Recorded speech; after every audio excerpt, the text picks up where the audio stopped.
Hi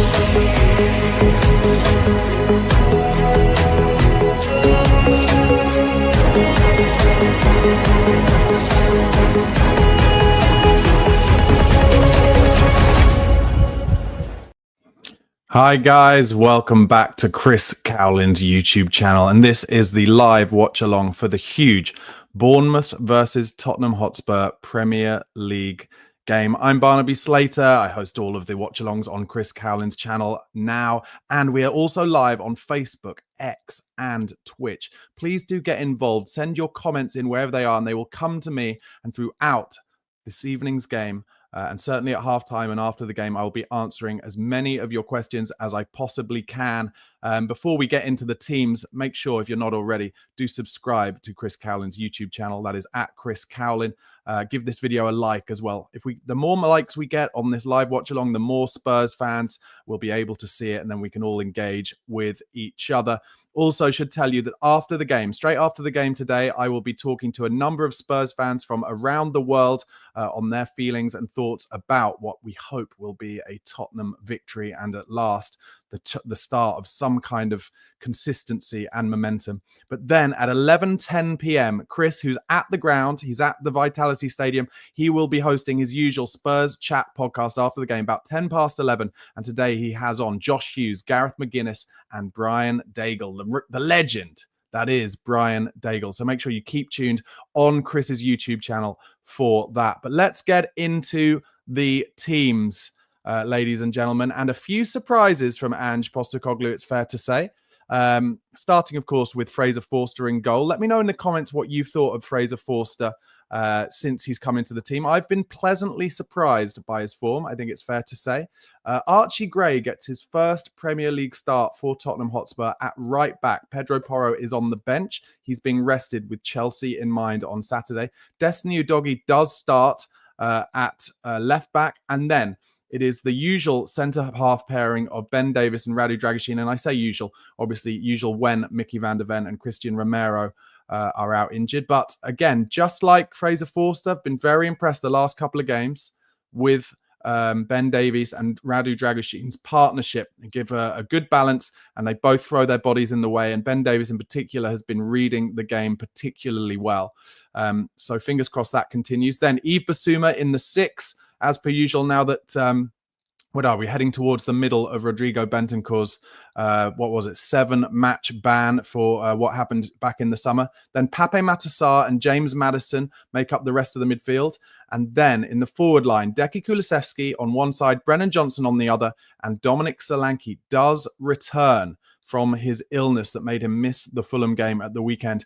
But the important thing to notice there is, of course, no Son Heung-min. He has been left on the bench today, or rested, again with Chelsea in mind. And so James Maddison will be the captain this afternoon. And this is a huge game for James Maddison as far as I'm concerned. Really huge game. Needs to kind of boss it on the pitch and show some leadership. On the bench for Spurs today, Austin, Pedro Porro, Jed Spence, Sergio Reguilon, the lesser spotted Sergio Reguilon, Lucas Bergwall, Olasesi, Timo Werner, Son Heung-min, and Will Lancashire. Please let me know what you think of that team in the comments, guys. I'll try and answer some of your questions before the game starts. Coke Can already says, what do you mean no Spence? There's a lot of people talking on social media at the moment about how they expected Jed Spence to start. Obviously, everybody's opinion very valid, but for me, we don't see Jed Spence in training, do we? And there must be a reason why Ange Postecoglou thinks that Archie Gray is so far ahead of him.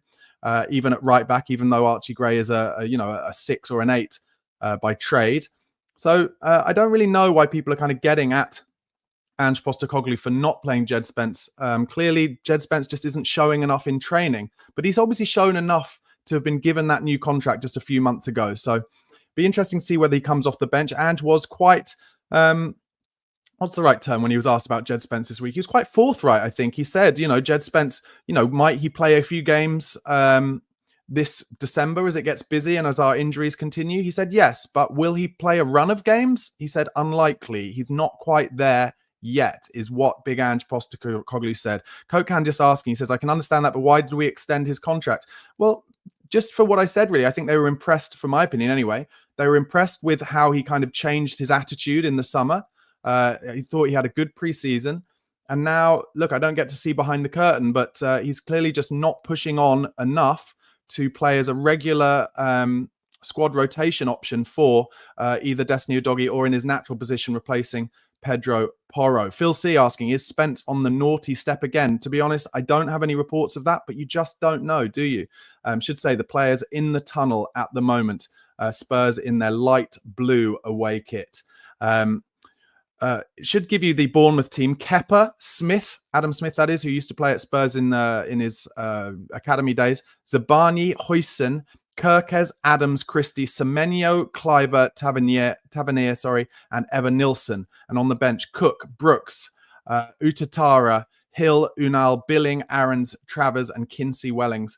I thought it worth mentioning briefly, that I always like to talk about what I call the Sky Sports script, which is where the broadcasters like to find a narrative, and it's usually to do with kind of players coming back to haunt their ex-clubs or players who clubs are interested in scoring against them. And should say that both Bournemouth centre-backs, Zabani and Huijsen, or Hussein, depending on how you pronounce that, were on Tottenham's list in the summer. And also it has been well talked about that Semenyo, who also plays for Bournemouth, very exciting attacker, is on Tottenham's list as well. So in terms of potential narratives and, if you're gambling people and you want to put bets on who might score against Spurs, which I'm not suggesting you should do, but, try and win yourself some money in a difficult away game, then they're the players I'd probably be thinking about. Obviously interesting to work out whether Kulusevski will play on the left or the right. My instinct would probably be to let Johnson stay on the right. I think he's been at his best on the right. That's where he feels most comfortable. And that's where he can bring in that, he's obviously brilliant at getting in at the far post. That's what he's elite at. But also when he gets in that little inside right channel, he can also finish beautifully, kind of Harry Kane-esque into the bottom left-hand corner. So I would keep Johnson on the right and start Decky on the left, but let me know what you think, where you would choose to put either one of those players. Obviously, they could swap throughout the evening as well. Dominic Solanke fit again. That's vital for Spurs. We really missed him against Fulham at the weekend. His ability to hold the ball up in the final third and then bring in other players and just keep the pressure on the opposition and not have the ball coming straight back at us. We really missed that, and it's pleasing he is back. Hopefully his illness is properly over and done with now. Just some stats. James Maddison's had a hand in 14 goals across his 18 away league starts for Spurs, 6 goals and 8 assists. Decky Kulusevski has 9 goal involvements across his last 13 away league starts for Spurs, 5 goals and 4 assists. So that's where the creativity really comes from with Spurs. And I do really like Kulusevski and Maddison playing together. I think they have a good partnership. Alan Marshall in the comments has said, fear a little tonight. Issue I have, we are too easy to play against. We've become too predictable at times. Bournemouth have had some good home wins. That's right. Thank you, Alan, for that message. Please do keep on getting in with your messages, guys, in the comment section. Bournemouth have this season beaten Arsenal and Manchester City at home already, so they love these big games. John Creamer says a must win. Come on, you Spurs.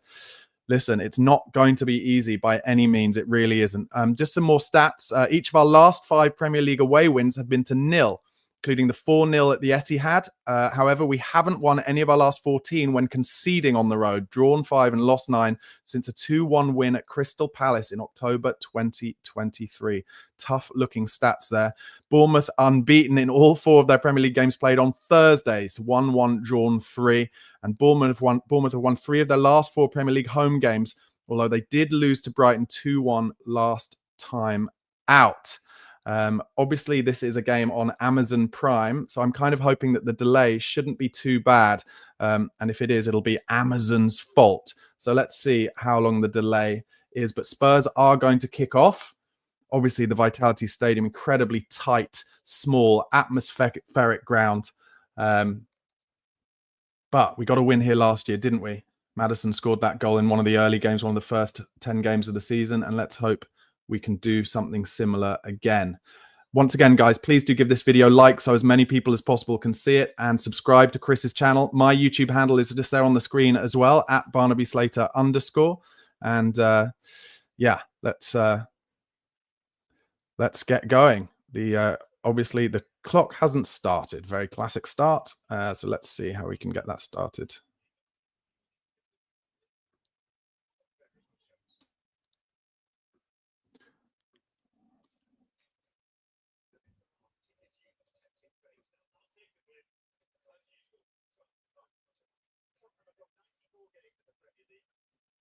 Just trying to work the clock out up as Bournemouth try and get in over the top.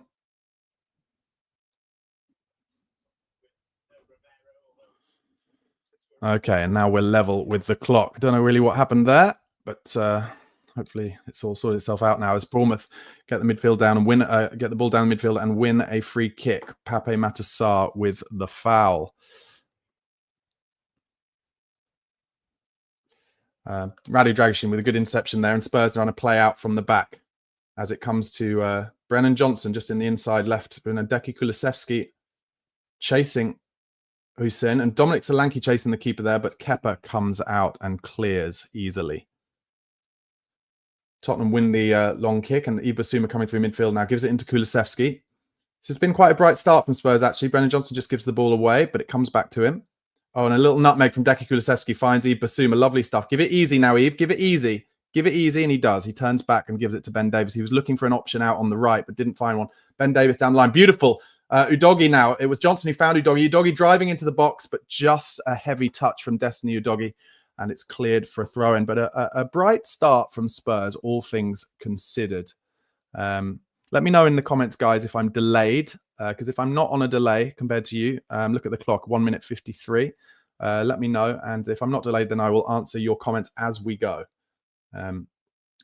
Bournemouth again with a big clearance. Should say, I think Spurs and Bournemouth, two of the highest scoring teams in the Premier League. So all the narrative amongst the pundits and the commentators have been saying they're expecting goals here, which sometimes hexes it and leads to a 0-0. But that would, you'd think, be unlikely. There's a little foul on Destiny Udogie on the left there, but not given. It comes back to Ben Davies. He's trying a little ball over the top into Dominic Solanke. Lovely show from Solanke in the channel there. Love that from him. And he lays it off to Brennan Johnson. Brennan Johnson has started on the left. And Joe says a 7-second delay. Thank you, Joe. Really appreciate that. Do get your comments into me during the game, guys. Solanke working hard against Brennan Johnson there, sorry, and is fouled. He was working backwards a little bit there for his team, Solanke, and he's fouled. Obviously, playing against his former team, he will be desperate to try and score today.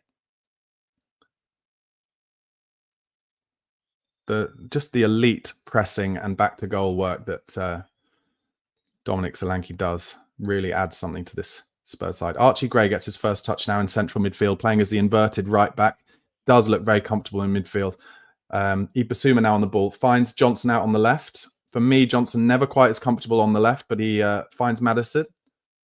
Good little run from Basuma now, heading towards the box. It's actually Udogie, I think. Cuts it back, but it doesn't find a Spurs player. It finds Semenyo. And now Bournemouth looking very dangerous on the transition. Their first time, 3-on-3 here. And Ben Davies fouls and gives away a booking in central midfield in just the 3rd minute. That is dangerous. But it was probably an important foul to give away as Bournemouth really broke at pace through Evan Nilsson. It's Ben Davies' 300th Premier League game today. Do subscribe to Chris Cowlin's YouTube channel if you're not already, guys, as Bournemouth play a ball over the top into the channel. Dragusin being fronted up by Kluivert. Dragusin trying to let it roll out, and he uses his strength really well there, Radu Dragusin. A good battle there between him and Justin Kluivert, and all sorted out as it's a goal kick to Spurs. Should talk about Iraola, obviously high on the list of potential future managers for Tottenham based on the work he's done, Andoni Iraola at Bournemouth. He does look like a good coach. Pape Matar's just lost the ball there on the right as we tried to play it down the line. I do wonder about Pape Matar's technical quality at times, but I do think he's improving on that side of things. And Spurs have won a throw-in. And Bournemouth didn't think it was, but they want to throw in on the right-hand side as they cut to Big Ange Postecoglou. But I'd like them to cut away so we can see what's happening on the pitch, if possible. Once again, guys, please do get in the comments. Let's engage about this game. Good hold-up play on the right-hand side from Dom Solanke there. He's fronted up by loads of Bournemouth defenders and found himself on the floor. He wanted a free kick, but it wasn't given. And Evan Nilsson battles up against Radu Dragusin, but it comes all the way back to Forster, who needs an option here, and he gets one from Destiny Udogie. Plays it down the line. Lovely turn from James Maddison in central midfield. That's classic Maddison there. And then finds a good ball to Deki Kulusevski. And Spurs are breaking out. Good shot from, a good opportunity. Right-footed shot from Kulusevski. Lovely football through midfield, but it goes straight down Kepa's throat. That was beautiful from James Maddison, who just kind of on the half turn, dummied his man in central midfield.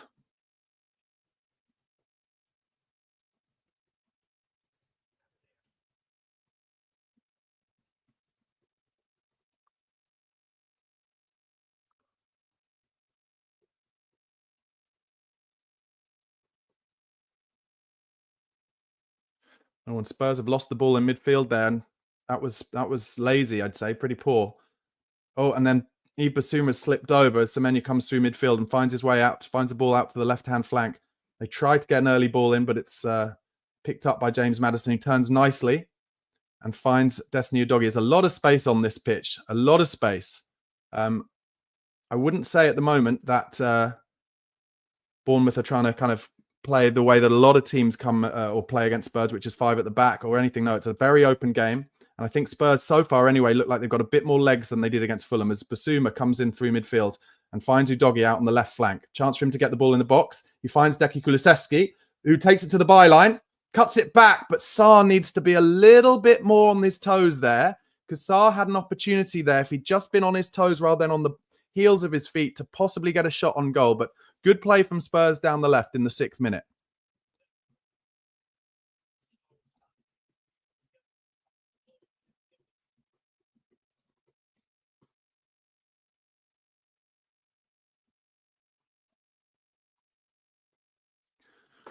At the moment, I'd say 7 minutes gone, and it feels like the atmosphere is not too, not too intimidating at the moment. And Spurs just need to keep playing as they are to make sure that it doesn't improve too much. Ball gets hiked out. Maddison does well to find Sarr, who finds Kulusevski, who wants the ball all the time. Plays a good ball inside to Madders, who chips it over the top towards Solanke. Oh, and Solanke's in. Solanke's in. Chance. Oh, and he's over the bar. The ball just wouldn't come down.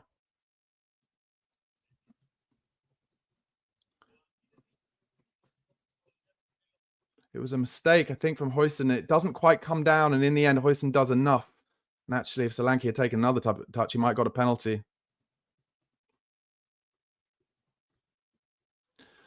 But just like we did against Fulham, an early chance one-on-one like Sonny had against Fulham, and we really do need to be clinical. We were clinical against Manchester City, but we weren't against Fulham, and I really hope that doesn't come back to bite us. That was a good chance for Solanke after a mistake from Huijsen, and he just never really looked comfortable, never quite got it down. Spurs win the ball with Bissouma in midfield, and again finds Maddison, who's just scanning, looking around him, and turns away. Finds a nice ball into Solanke, who takes a good touch and turns well. And he's going to look for Kulusevski on the right-hand side and does. Decky looking for help. Archie Gray gives him a good run. He turns away well, needs help himself and gets it from Madders, who's looking for a free kick there but doesn't get it. Finds Kulusevski, a little attempted 1-2 there into the box, but it doesn't quite come off. And Bournemouth now trying to bring the ball out on the left-hand side.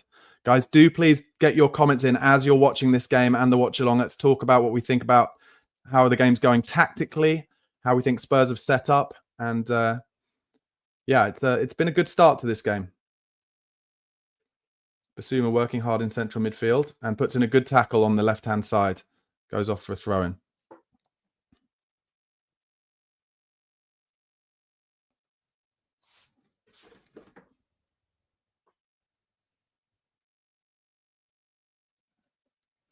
Can hear the Spurs fans now giving it some Tottenham till I die. It's good to hear the away fans. Good win on the left-hand side in the air from Destiny Udogie. Finds Pape Matsar coming across the pitch.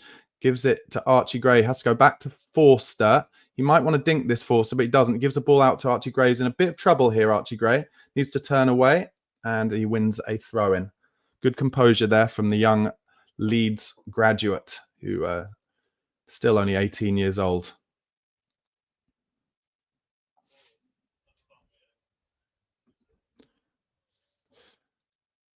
Alex Lee and Coke Can. Alex says, love Barnaby's commentaries. Coke Can says, thanks for the commentary, Barnaby. No problem, guys. Let's keep it going. But Bournemouth have won the ball high up here, and this is going to be a chance for a shot. But a beautiful challenge from Radu Dragushin. Takes everything out. And Spurs have won it up high with Dom Solanke, and he's one-on-one here, actually, Solanke, with the last defender. He's going to have to hold this up, I think. He hasn't got the pace to do it on his own. He does quite well. He does have a dig at the end. Goes off for a corner on the left-hand side. Solanke did really well.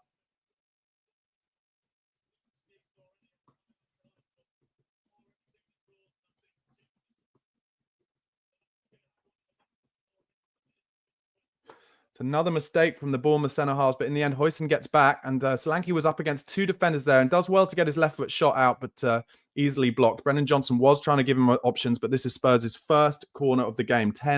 Nearly 11 minutes gone. Got Bissouma standing on Kepa, trying to do a little bit of the Arsenal stuff. He's getting a push in the back. And here comes the in-swinger. It's easily cleared by Bournemouth. Comes to Archie Gray on the edge, heads it back into the box, and well cleared again by Bournemouth. And actually, too easy there for the Bournemouth player now heading towards the halfway line to break. And he's easily got the pace of Archie Gray, puts in a good tackle. Really important tackle from Archie Gray there. And I think it was Evan Nilsson getting away from him, who had real pace to burn.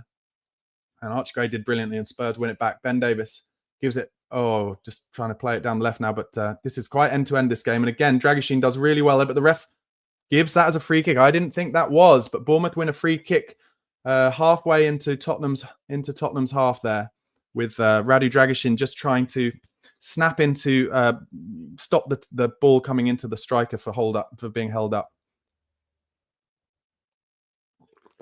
Alan Shearer on the co-commentary just saying how Archie Gray timed that ball perfectly. So this is the first chance for Bournemouth to get a set piece into the Spurs box. Spurs holding their defensive line on the 18-yard line at the moment. It looks to me like Bournemouth are going to try a left-footed in-swinger, potentially, that comes in towards Fraser Forster. No, it's the outswing. It's a poor delivery, and actually Pape Matar clears it, but I think he could have been a bit more composed on the ball there, because Bournemouth now have another chance to get the ball in, and they dink this one towards the back stick. Unfortunately, Tottenham, who any of you who watch my watch-alongs regularly will hear my never-ending sadness and devastation that Tottenham never marked the back post. Luckily, that time the ball was overhit and goes out for a goal kick, because once again, we weren't marking the back post, and Semenyo was free potentially there. But anyway, it's goal kick, early take, and Dragusin now has it in the right back position. Finds Kulusevski, who gives a beautiful ball inside to James Maddison, who lays it back first time to Bissouma. Good stuff through midfield from Spurs here. Out to Destiny Udogie, who finds Brennan Johnson, who Udogi's made a good run outside him, and Johnson finds him. Lovely stuff back to front from Spurs here. Comes back to Johnson, who goes first time back to Bissouma. Archie Gray offering him an option, but he goes inside to Kulusevski instead and goes back to Bissouma. Spurs looking a lot sharper than against Fulham so far. Maddison now, back to Johnson, back to Bissouma. We're popping it about nicely, and it comes across to Radu Dragusin, who tries one dinked over the top, and that's very poor from Dragusin. I don't know what he's trying there. I think maybe Archie Gray had made a run for him. He's trying to find him in the inside right channel, but we just had some really good play, kind of 1-2 touch stuff, and Dragusin should have just kept that tempo of passing going, in my opinion. 13.5 minutes gone. Kepa with the goal kick. Once again, guys, please do subscribe to Chris Cowlin's YouTube channel if you're not already. Do subscribe to my channel as well. You'll see it there, bottom left of your screen, at Barnaby Slater _ for daily Spurs content. Give this video a like. Let's try and get as many likes as possible so that this watch along can be seen by as many Spurs fans as we can. And also, Chris Cowlin will be back with his usual Spurs Chat podcast at 11:10 p.m. tonight. Ball back with Forster now, who finds Ben Davies quite relatively easily. He kind of comes 5-10 yards, plays it inside to Madders. Lovely ball from Madders into Udogie, and Brennan Johnson is in down the left now, and he's going to cross it early towards Kulusevski, but it's a poor cross, I have to say, and easily cleared. And that's the issue with Johnson being on the left rather than the right. It's not his natural side, and so his left foot cross was a bit weak there as Bournemouth clear it long into midfield, and Ben Davies was miles off his jumper, his attempt to jump in the head with a header there, and Dragusin does okay against Evan Nilsson, fires it back to Forster, who kicks it out. It nearly went for a corner straight away, but Dragusin just manages to keep it down with his head. And a chance for a Bournemouth cross here to the back post. Archie Gray in a good position, heads it out. Bournemouth pick it up in midfield. This is Bournemouth's best little spell here, last minute or so. They're out on the left wing now and bring it back to the centre circle with Huijsen. He's very young, Huijsen, isn't he? He was on Spurs' list, as I mentioned. Anyway, Bournemouth have played it left to right now. Semenyo again. He's fronting up Destiny Udogie. Comes back. Christie now. And out wide again. And a chance. We've got to stop the cross. We don't stop the cross. Oh, dearie me. And eventually it came to the Bournemouth player. Terrible defending from Spurs. And he has a shot. And Forster has to make the save. It was Dragusin cleared it. And it hits Udogie and comes back to the Bournemouth player who has a free shot from 2 yards.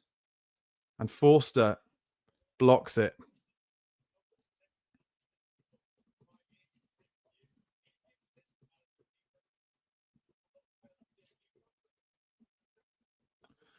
Got to give it to Forster there, though. He got his angles right, even though it's only 2 yards out, and he blocked the shot at the near post. Here's the corner for Bournemouth. It's going to be an in-swinger, left-footed. Here it comes. It's deep. Oh, it's free header. Goal. And it's Howson. And I spoke to you, didn't I, before the game about the script. Howson at the back post. Terrible, terrible defending. So it's not only in open play that we don't defend our back post. In the corner as well. Absolutely embarrassing.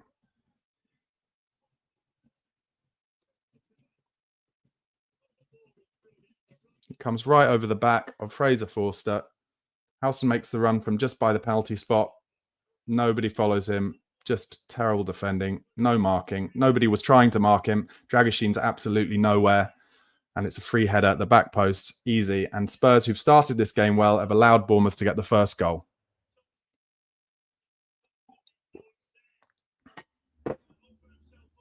Just embarrassing. I thought we'd sorted out our...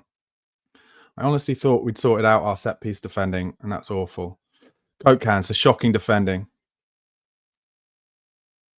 Just... There we go then. Bournemouth, 1-0 up. Tottenham, who've started well, but you let in goals from set pieces this game and you suffer. And Dragoshin's just played a long ball over the top into the channel for Kulusevski to chase, and Howson kicks it out. Listen, I said it before the game. The players, there are 3 players playing for Bournemouth who are on Tottenham's list as to players that they were looking at potentially signing. I thought one of them at least would score, and Howson has scored. I told you, if you like gambling, put a bet on it. I don't know if any of you did. Bournemouth 1, Tottenham 0, 17 minutes gone. Tottenham have had 2 decent chances, but spurned them both. And the Premier League, you suffer for that. As Maddison tries to break into the box and wins a corner. Come on, boys.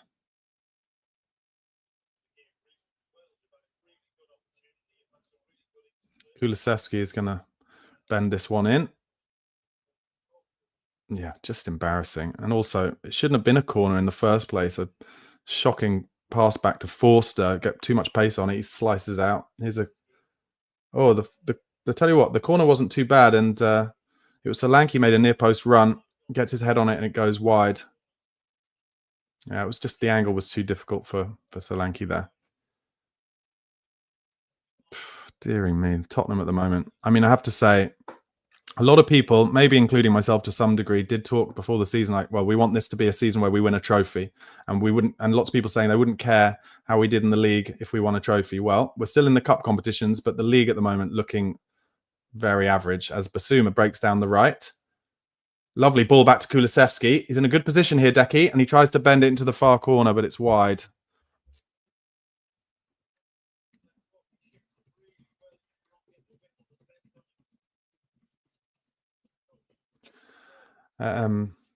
Yeah, just the inconsistency in the league and our very average away form means that maybe it is just going to have to be a cup season. But it's a lot of pressure on the boys, a lot of pressure on Ange, isn't it, to do well in those cup games as Kepa takes his goal kick long.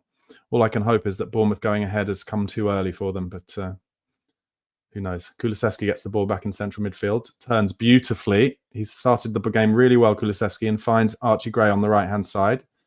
He finds Kulusevski again. Everything coming through Kulusevski. Plays a lovely ball into the box for Solanke. Needs to find an option. Gives it to Gray.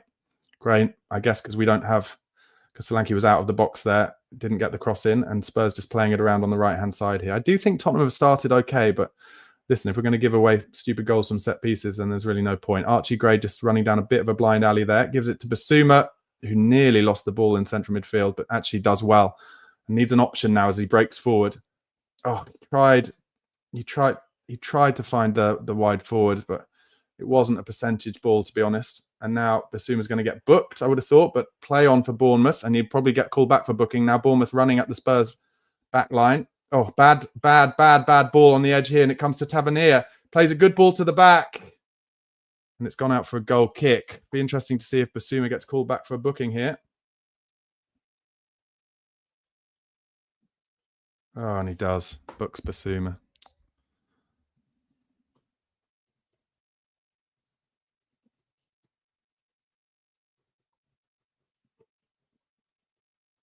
Two players from Spurs booked already for stopping counterattacks or attempting to. Oh, dearie me. Gmore, if Johnson was on, he would for sure get the blame again. Johnson is on. And John Creamer says, yes, embarrassing, presumably talking about the defending.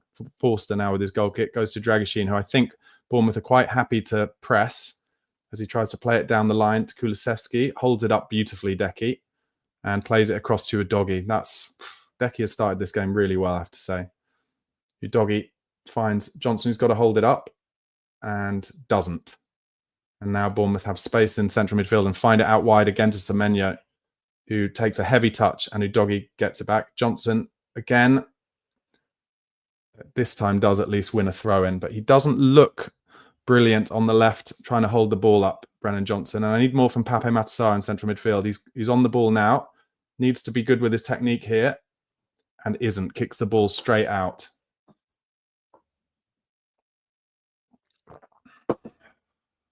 Dearie me.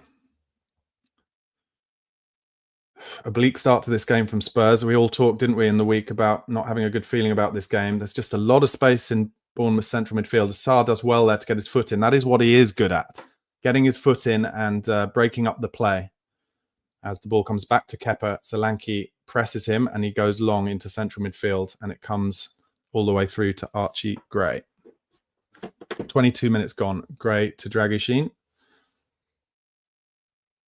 Goes back to Forster just to try and open up angles.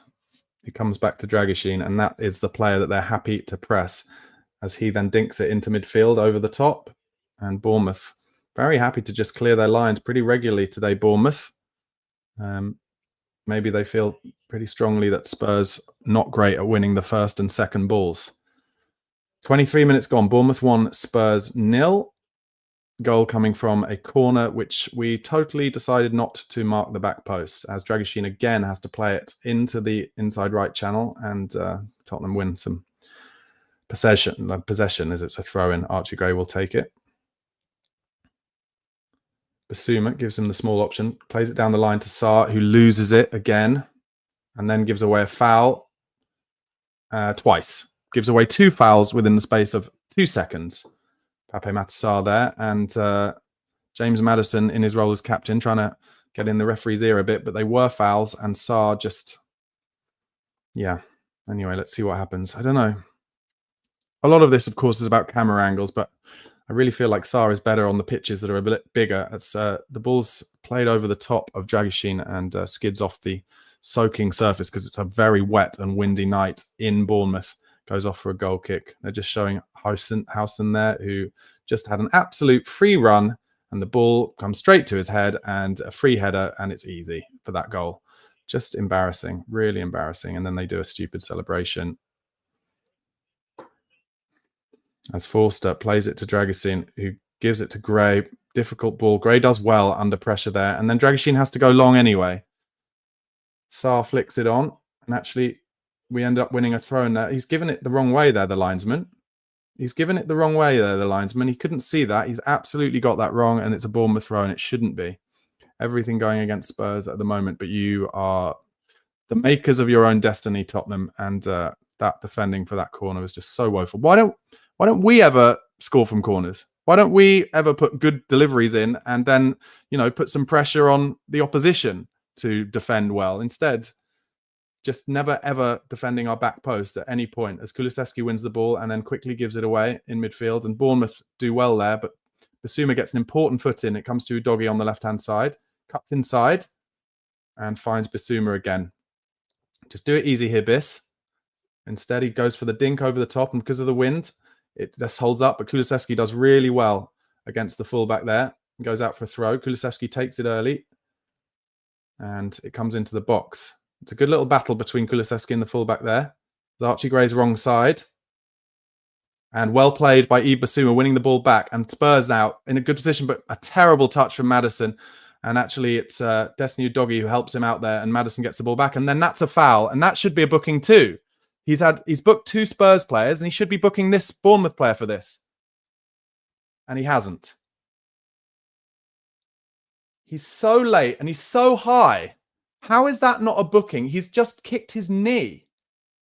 He's kicked Maddison's knee.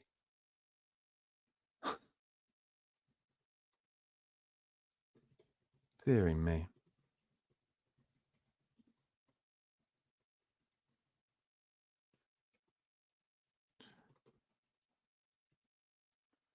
Spurs now on the left-hand side. A poor ball from Johnson, but helped out by Udogie. He's in a bit of a space there, a bit of a position there, Udogie, but finds Ben Davies. He brings it across. Spurs looking good on the ball, but not since a couple of mistakes from Bournemouth defenders in the first few minutes have we made any chances. But if it's going to come, it'll be through Kulusevski because he wants the ball all the time. He finds Gray on the right flank. He's having a good little battle here with Tavernier, I think it is. He's being pulled. And he's going one way or the other, and he does well to find Basuma. Lovely play from Spurs. Decky is in the box here, and he just tries to play the nutmeg, and it doesn't work. And this time, the ref doesn't give a foul as the striker tries to do it. And a ball played into Kulusevski. Some tight work from Spurs there. And that's going to be a corner, I think. Yeah, some Spurs just trying some lovely little kind of intricate stuff as the ball comes into the box between Maddison and Kulusevski, like little touches round the corner. And in the end, just the defender has to get in the way, gets too much on it, and Kepa tries to stop the ball from going out for the corner, but he doesn't.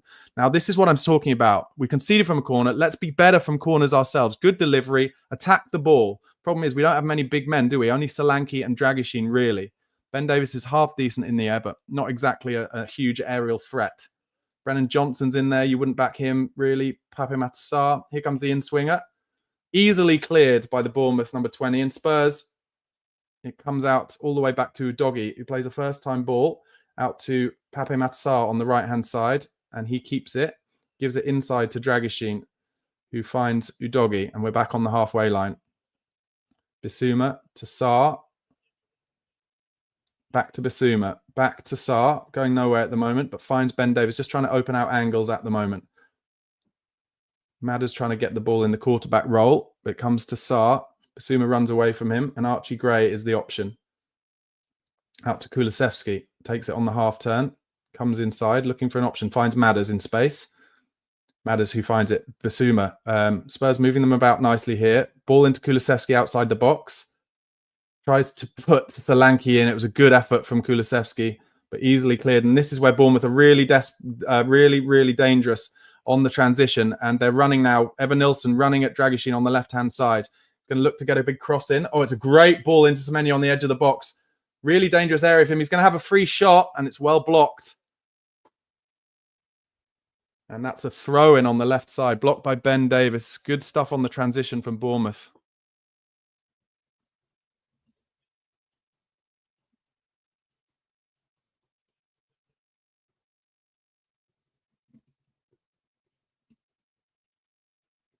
And Bournemouth already taking their time over set pieces.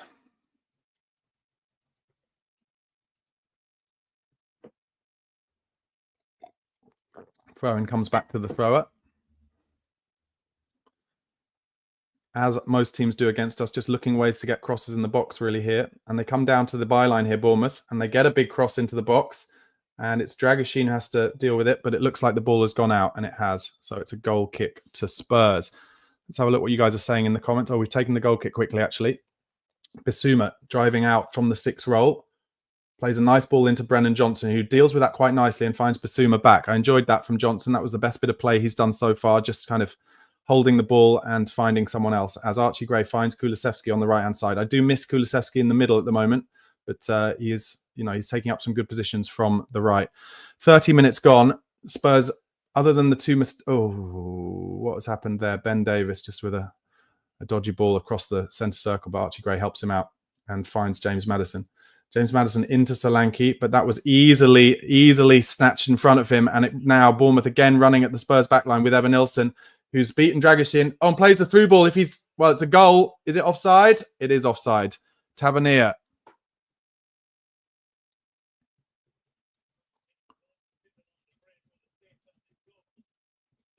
It's offside.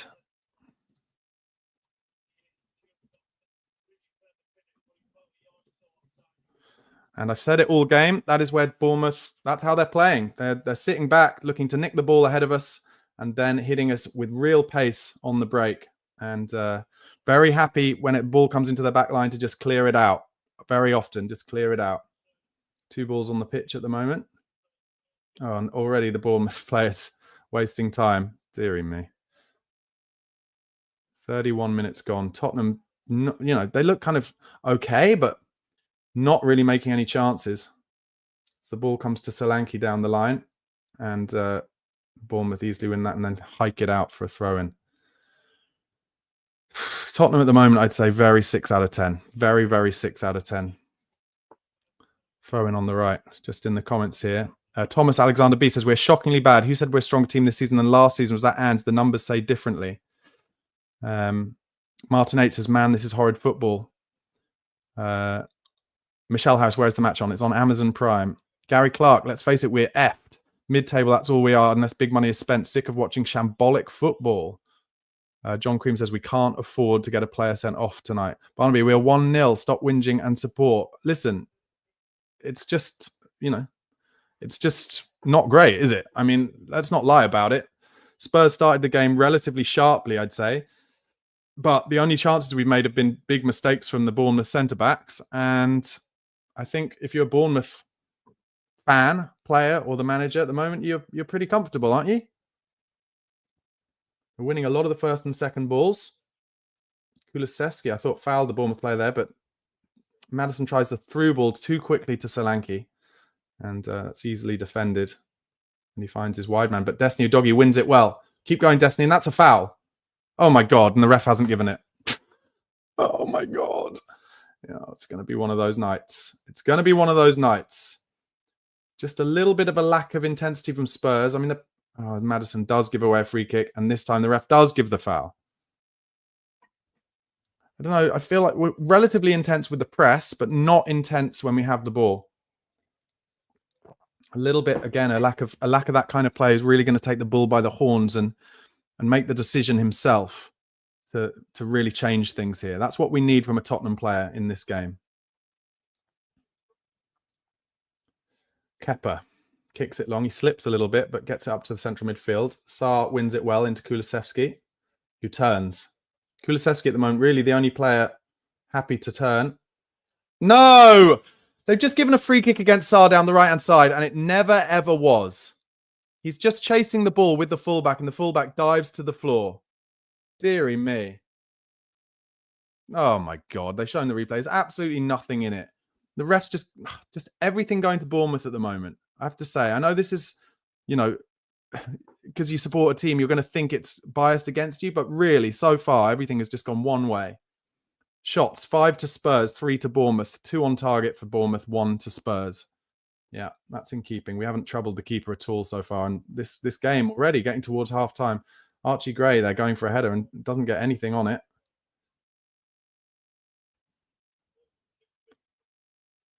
Alan Shearer on co-commentary saying how Bournemouth have been the biggest threat. Guys, do get your questions in the comments, and we'll talk about it all at half-time. Considering how many goals both these teams have scored, not that many bits of goalmouth action so far, but Bournemouth have won the ball just outside the Spurs box. Solanke pressing, and Kulusevski just finds a way to get it through to Solanke. He's now running at the Bournemouth backline. Johnson is with him, but he lets the defender tackle him a bit easily there, I think, Solanke, and Bournemouth get bodies back. Kulusevski takes the throw in towards Sarr, who tries to do something too soon. But anyway, it comes to Destiny Udogie. Back to Bissouma now, coming to the left-hand side. He will find Johnson, I would have thought. No, he cuts back the other way. Maddison giving him an option. Bissouma goes for a long crossfield ball, just kicks it out of play, and they cut to Ange Postecoglou on the sideline. And frankly, he doesn't look happy, and you could see why. Listen, it does have to be said, Spurs do have 9 players who would be involved in this game out injured. This is very much a mix and match Spurs team, but, doesn't mean you get any less frustrated, does it? It really doesn't. 35 minutes gone now. Throwing down the line from Bournemouth. Tottenham not really challenging, but Pape Matar finally gets in there and gives it to Maddison, who tries the dink over the top towards Kulusevski, tries to get it down. Comes cleared to Dragoshin, who heads it back down the line, and that's going to be a Bournemouth throw-in. 10 minutes till half-time. We'll have a bit of a post-mortem then. Bournemouth 1, Tottenham Hotspur 0. Oh, dearie me.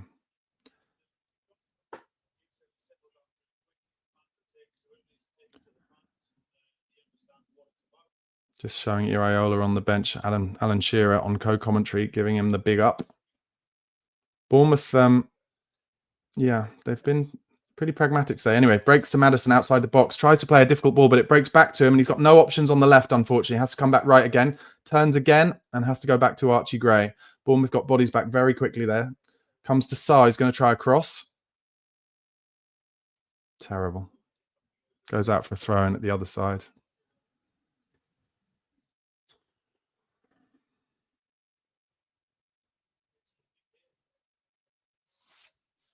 Sometimes you just got to be silent because it's so poor. Bournemouth with the throw-in now in their right back position. Comes straight to Doggy. Hits it down the right line, but Bournemouth, like I said, very happy to be pragmatic and just whack the ball off every so often. Doggy with the throw-in. Sarr making him absolutely no run whatsoever. Archie Gray a bit further away, kind of looking at it. He goes down the line to Johnson, who wins another throw-in. Come on, let's have a bit more movement. Udogie might go back to Basuma, but he won't, doesn't. Finds Maddison, turns nicely there, Maddison, and plays the ball across, tries to find Kulusevski, but doesn't. But actually, it comes back to Kulusevski from Sarr. He's in. Oh, God. Kulusevski was in the inside right channel because it's on his right foot. He doesn't want to shoot this time, and he actually tries to play a pass, which is very bizarre. Oh, I don't know what Kulusevski's doing there.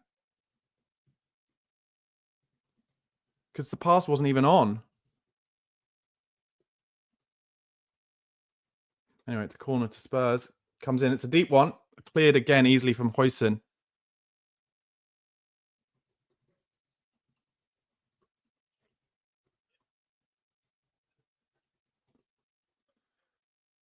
Yeah. All about Huijsen at the moment. The young centre-half who was on Tottenham's list as one to potentially buy in the summer. They didn't. Bournemouth did, and he scored the only goal of the game. As Spurs in a tight space on the left-hand side, got another throw-in. Udogie throws it back to Basuma. Very tight back there, but he gets to the byline, Basuma, and tries to cut it back into the corner. Spurs. Well done, Yves Basuma. Good to show some proactiveness there. Proactiveness. Dragoshin comes forward. Ben Davis comes forward. But listen, Bournemouth have a really tall team, and they properly trying to man mark here. And the referee brings it back for a rolling ball as Spurs tried to take the corner short and quickly between Maddison and Kulusevski. This time it looks like Maddison is going to try it and get it in straight away with the in-swinger. Here it comes. Flicked on at the front from Johnson. Doesn't get anything on it, unfortunately. Oh, and Decky's just played a bad ball, and Bournemouth can break again. They look so dangerous here, and it's Cliver, the 19, but Destiny Udogie does really well, tackles him, and Kulusevski has the ball going forward from central midfield now, and he gives it to Basuma, who's going to find Kulusevski again on the left-hand side this time. Solanke is in the box, tries to find him, but it comes all the way across to the left back, and Bournemouth can break forward again. Oh, and that was a bad pass from them. Otherwise, they would have been in down the left, and Archie Gray was nowhere. Pape Matar takes the throw in. He was actually on the pitch there, but the referee hasn't called it back for once. Heading into the last 5 minutes of the first half, the possession is 50-50. Tottenham not really, properly on top when it comes to possession in this game, which they usually tend to be. And tried to play another ball into the channel, just kicked it straight off again. And that's about the fourth or fifth time that Spurs have tried to kick the ball straight off. And they've cut to Ange Postecoglou, who's got his head in his hands. He is just not happy with this at all. And they've cut to Son Heung-min, our captain, on the bench. Maybe that's a narrative, because Alan Shearer is talking about it already. There's basically no point Spurs playing balls in the air because it's so windy. It's just swirling about everywhere, and it's just not our game anyway. So we should stop that for a start. Dragishin plays it back to Forster. And Dragishin gives him another option, and he finds him. Archie Gray trying to give him an option. Oh, and Dragishin, this is not your area, mate. And he plays a dodgy ball back to Forster, who has to go long. Dragishin just never looks comfortable there. Easy headed win in central midfield for Bournemouth. Breaks to Papi Matsar. I'll tell you what, the ball's worked in the end in through to Maddison, but it wasn't the right ball, I didn't think. But he's played the ball through to Solanke. Can he keep it on in the right side? He can. And he's at Huijsen now. He's looking for options. Archie Gray made a run, but he finds Kulusevski, who gives it back to Solanke, who finds James Maddison on the edge of the box, turns away, and it's coming towards the left now. And it's Pape Matsar who plays Maddison in. It's all in front of Bournemouth at the moment. Maddison fires it into Kulusevski, who can't control it. I mean, why he's whacked it at him at that pace, I do not know. Bournemouth are easily able to clear. And Ben Davies in a difficult position here and is fouled by Evan Nilsson, who delays the restart. That should be a yellow card. That should be a yellow card.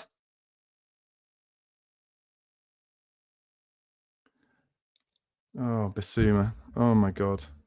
Bissouma tries to find Maddison, but kicks the ball off the pitch again.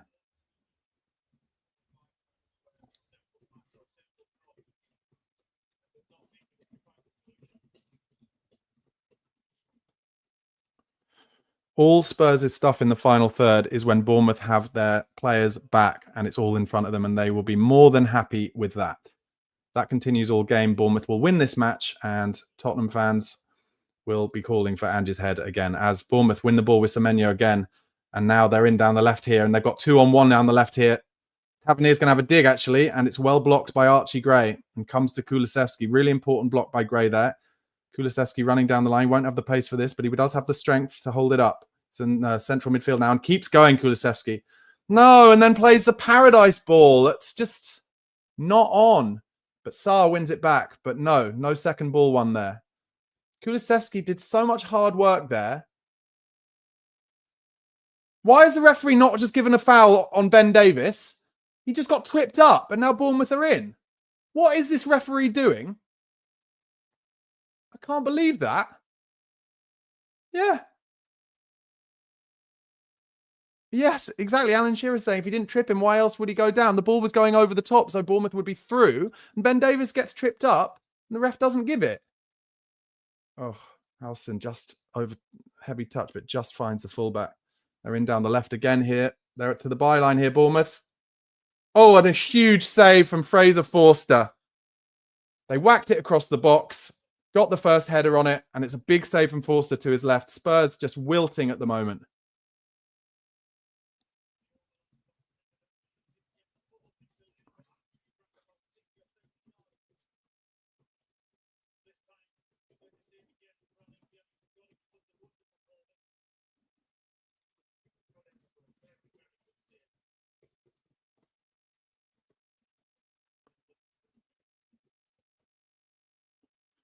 Be interesting to see. I mean, other than Sonny, actually, Bergvall, Lancashire, not many huge options on the bench, but I think Big Ange will probably want to get into them and maybe make some changes. This is becoming a scrappy game, which will suit Bournemouth. This is a commonality, actually, a familiar pattern with games where Spurs lose or certainly don't win.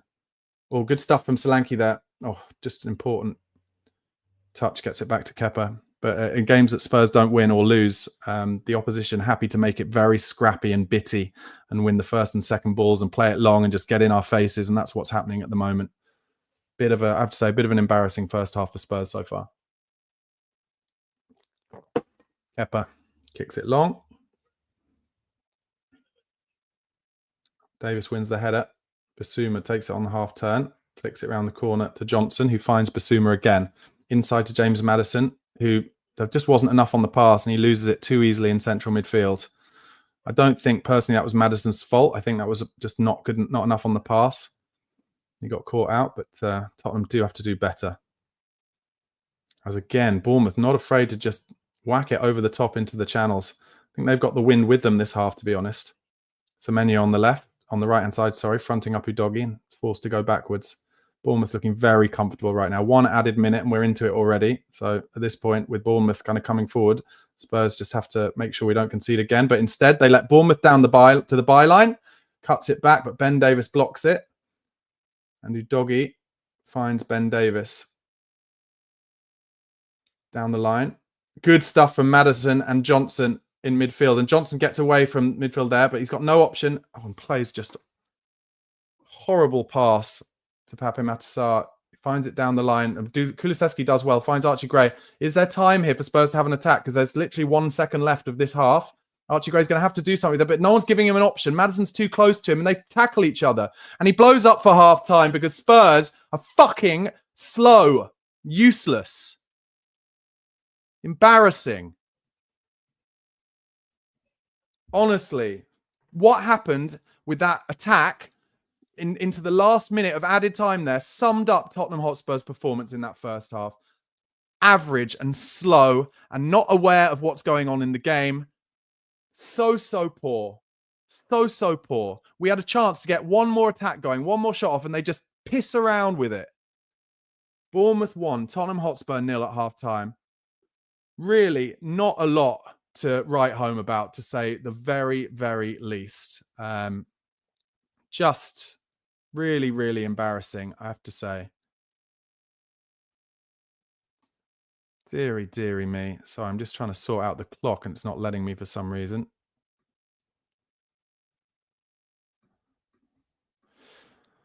Okay, it's half time. Sorted out the clock. So that's something we've managed to successfully do. I'll tell you what. So I write notes during these watch-alongs so that in the post-match reaction show, I know exactly what's happened. But just hardly anything has happened in this game. Bournemouth have seen what clubs like Ipswich and Palace have done against us, which is just happily kind of kick the ball long, play in our faces, make it scrappy, first and second balls, and know that Tottenham will wilt, and that is what happened. In the 3rd minute, Ben Davies stopped a counter-attack, got booked straight away, the referee making a rod for his own back. Then in the 5th minute, Spurs were okay in the first few minutes, popping it around nicely. It was a lovely move from Tottenham. Matters in midfield, dummy to get away from the central midfielders, and he's through. He finds Decky Kulusevski on his right foot, who shot it straight at Kepa. Then in the 6th minute, more good play from Decky, this time on the left. He got to the byline, cut it back, but nobody there. There were a couple of times in the first 10-15 minutes where Spurs got to the byline, cut it back, but nobody was there. In the 7th minute, a mistake from the Bournemouth back line, and Solanke was in, but the ball was bouncing. It wouldn't come down, and in the end, he's waiting for it to come down, and in the end, Howson manages to get enough in there so that Solanke hits it over the bar. The 10th minute, Spurs won the ball high. Solanke was one-on-one with the defender, but defenders were getting back, so it was kind of more like he was up against 2 gets a shot away with his left foot blocked for a corner. Then 15 minutes, terrible defending from Spurs. So the ball comes into the box. I think it was Dragusin clears it. It hits Udogie, comes back to the Bournemouth player who manages to get a shot from only 2 or 3 yards out. And thankfully, Fraser Forster gets his big body in the way at the near post. But it didn't really matter because a minute later, after a couple more corners, a corner, in fact, that Tottenham shouldn't have given away because a bad pass was given back to Fraser Forster. He hikes it out with his left foot. Anyway, ends up going out for a corner. And Tottenham do not mark anyone from an in-swinging corner. And Huijsen just comes in at the back post. Free header, easy. 1-0 Bournemouth. And to be honest, Bournemouth didn't even celebrate that hard because I think they know that if they play this way, Tottenham will be shit and will lose, and just let them have the win. I'll tell you now, as it stands, Tottenham will probably lose this game 3-0, 3 or 4-0 at the moment. That's how poor it is. In the 19th minute, Decky tried to bend one from the right-hand side into the far corner. It goes wide. 20th minute, our second booking, Yves Bissouma, he stopped a counter. Yellow cards. I would say that the referee so far has given kind of everything to Bournemouth and very little to Spurs. In the 26th minute, that's proven when a Bournemouth player comes in late on James Maddison, takes him out at knee height and isn't even booked. 28th minute, more good stuff on the transition from Bournemouth. They've been very dangerous on the transition, and Semenya had a shot that was blocked by Ben Davies.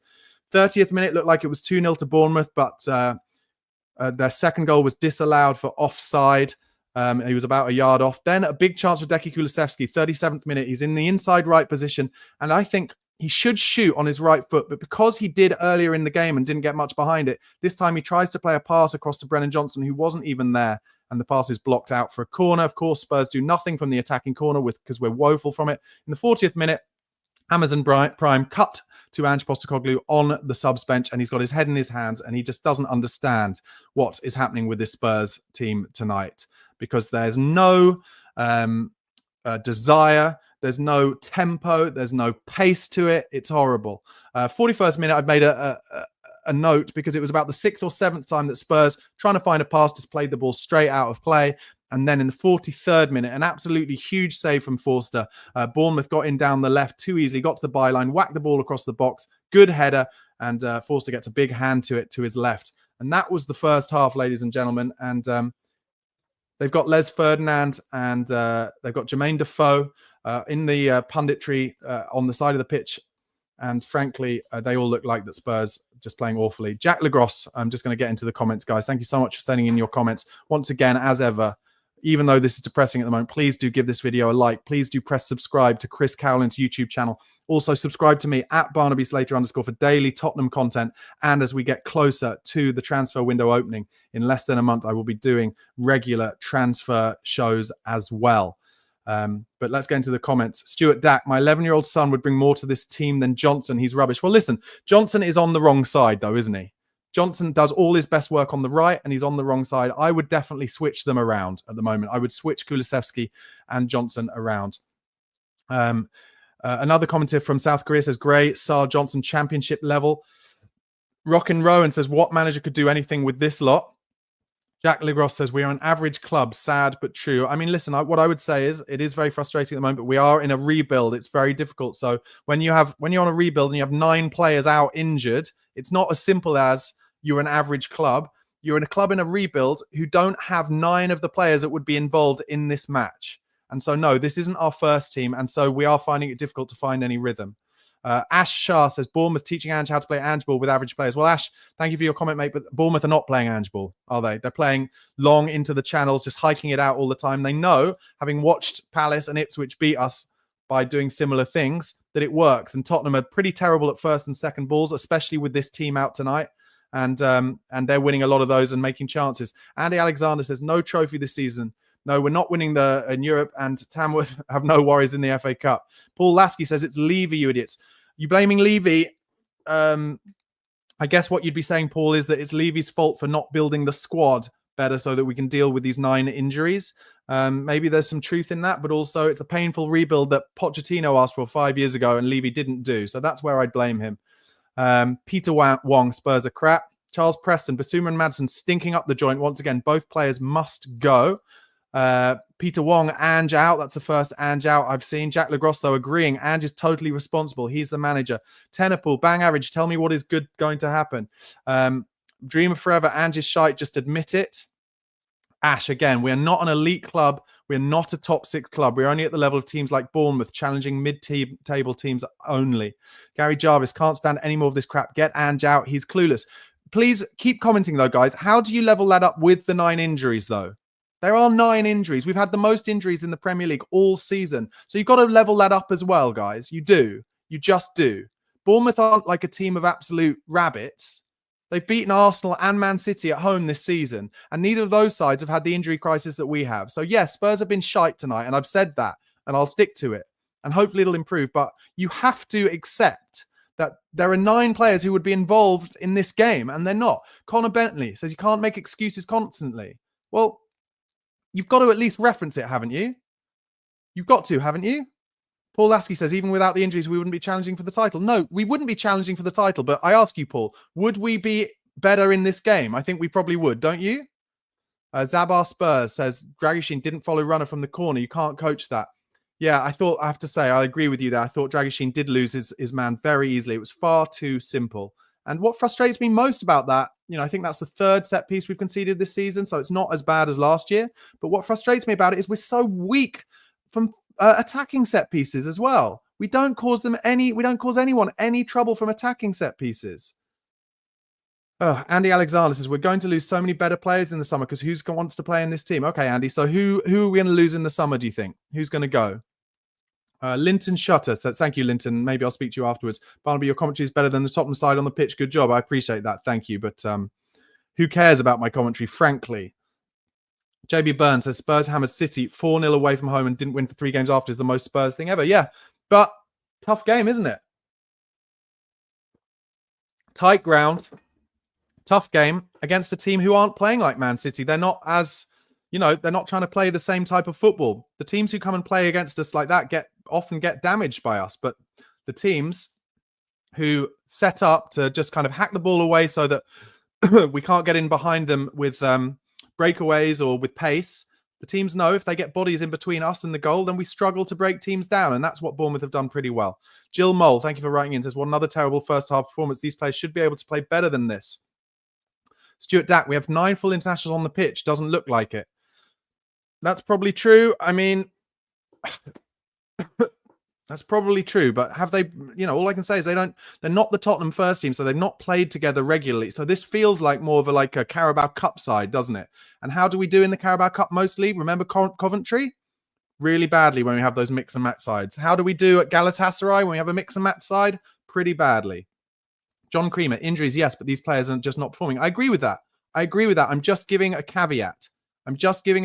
Listen, if you watch this watch along with me, you'll have known how frustrated I have been at this performance. But you have to give the caveat. Zabba Spur with some ideas. Brennan Johnson onto the right side, Son on the left, Decky to the 8, Sarr off. Let's play some attacking football. I agree, actually, Zabba. I agree. And we might do that, and we might lose 3 or 4. But the way it's going now, we'll concede another set piece. We'll lose 3 or 4 anyway. So I agree. Let's play it attacking-wise. Beto, A777, says, we've just got to have faith in Ange. Still, style of play. They're going to make it happen. Brian Lamar says, big up, y'all. Thanks for writing, Brian. Appreciate it. Thank you for all of your comments, guys. I know I'm getting a little frustrated, but I'm just putting forward my subjective opinions. That's what football is all about. Really appreciate all of your comments, guys. Please do, if you're not already, subscribe to Chris Cowlin's YouTube channel. Give this video a like and subscribe to my YouTube channel for daily Spurs content as well. You'll see my handle, the bottom left-hand side of the screen there, at Barnaby Slater _. I'd love to see you all in the comments of my videos. Let's engage there as well as here. And also, after this game, and frankly, how depressing will it be after this game if it stays as it is or gets worse? But I will do an instant match reaction, and then I will speak to Spurs fans from all around the world until about 11:05. And then at 11:10, Chris Cowlin will be back with his usual Spurs Chat podcast. And he will have on today Josh Hughes, Gareth McGuinness, and the man that is Brian Daigle. And he will not be happy at the moment, that is for sure. B3 Tech as the lad says, we have every right to be frustrated. I agree. Jack Lagrosse says, 1 shot on target first half is unacceptable. Ron Tyler, lucky it's only 1-0. I kind of agree, actually. In Semenyo and Evan Nilsson, they have players on the pitch who look far more dangerous than anything we have at the moment. Nick 2K13 says, the Johnson hate annoys me now. He's going to be a great player, still so young. I agree with you. And he's on the wrong side tonight. He just doesn't look comfortable out there. Let's get him on his right side. Let's get him in places where he can score those goals at the back post, potentially at least. Reese Riggs says, we are just after the break and go again. We need some perspective here. Yeah, I hope you're right. I hope that Ange can get into them. He's known as a master motivator. But let's hope he's not letting any of this affect him as much as I feel like it's affecting me, because we need him to get into them and make things different in the second half. Mace 106 says, need more width. Fullbacks need to stay wide. Agreed. Connor Bentley says, if you had to pick an 11 from both teams, is it mostly Spurs players? I mean, not based on tonight, no. G Moore says, absolutely spot on, Barnaby. Thank you, mate. Appreciate that. Jack says, Ange can't keep going with these dreadful results, irrespective of who comes in. The buck stops with him. Massive second half for him with Chelsea to follow. What I will agree with you there, Jack, is if he loses tonight and he loses heavily against Chelsea, he will be under a lot of pressure, that's for sure. TSOM says, we're way too narrow. Kulu and Johnson coming inside gives us no width. Agreed. Coke Can says, if we're in a rebuild, and I'm not disputing that, what other players there now shouldn't be? What are the players that are there now that shouldn't be? Difficult one, isn't it? Difficult one. Yeah, I don't have an answer to that right now. Let me know in the comments what you guys think to that question. Which players currently there shouldn't be? I've seen some people in the comments say they want Maddison out. He's not playing well enough. I think we need to play Maddison alongside Kulusevski in the central midfield. That's where they play their best football. Brian Lamar, not one clear-cut chance created with 70% possession. We didn't have 70% possession, I don't think. G Moore says, I'm in Brazil and I can hear Ange from here in the dressing room. Well, I hope so, to be honest. Beto A777 says he'll fix it in the second half. I have faith in Ange. But Anthony doesn't agree. He says Ange is on par with Gary O'Neill and Russell Martin.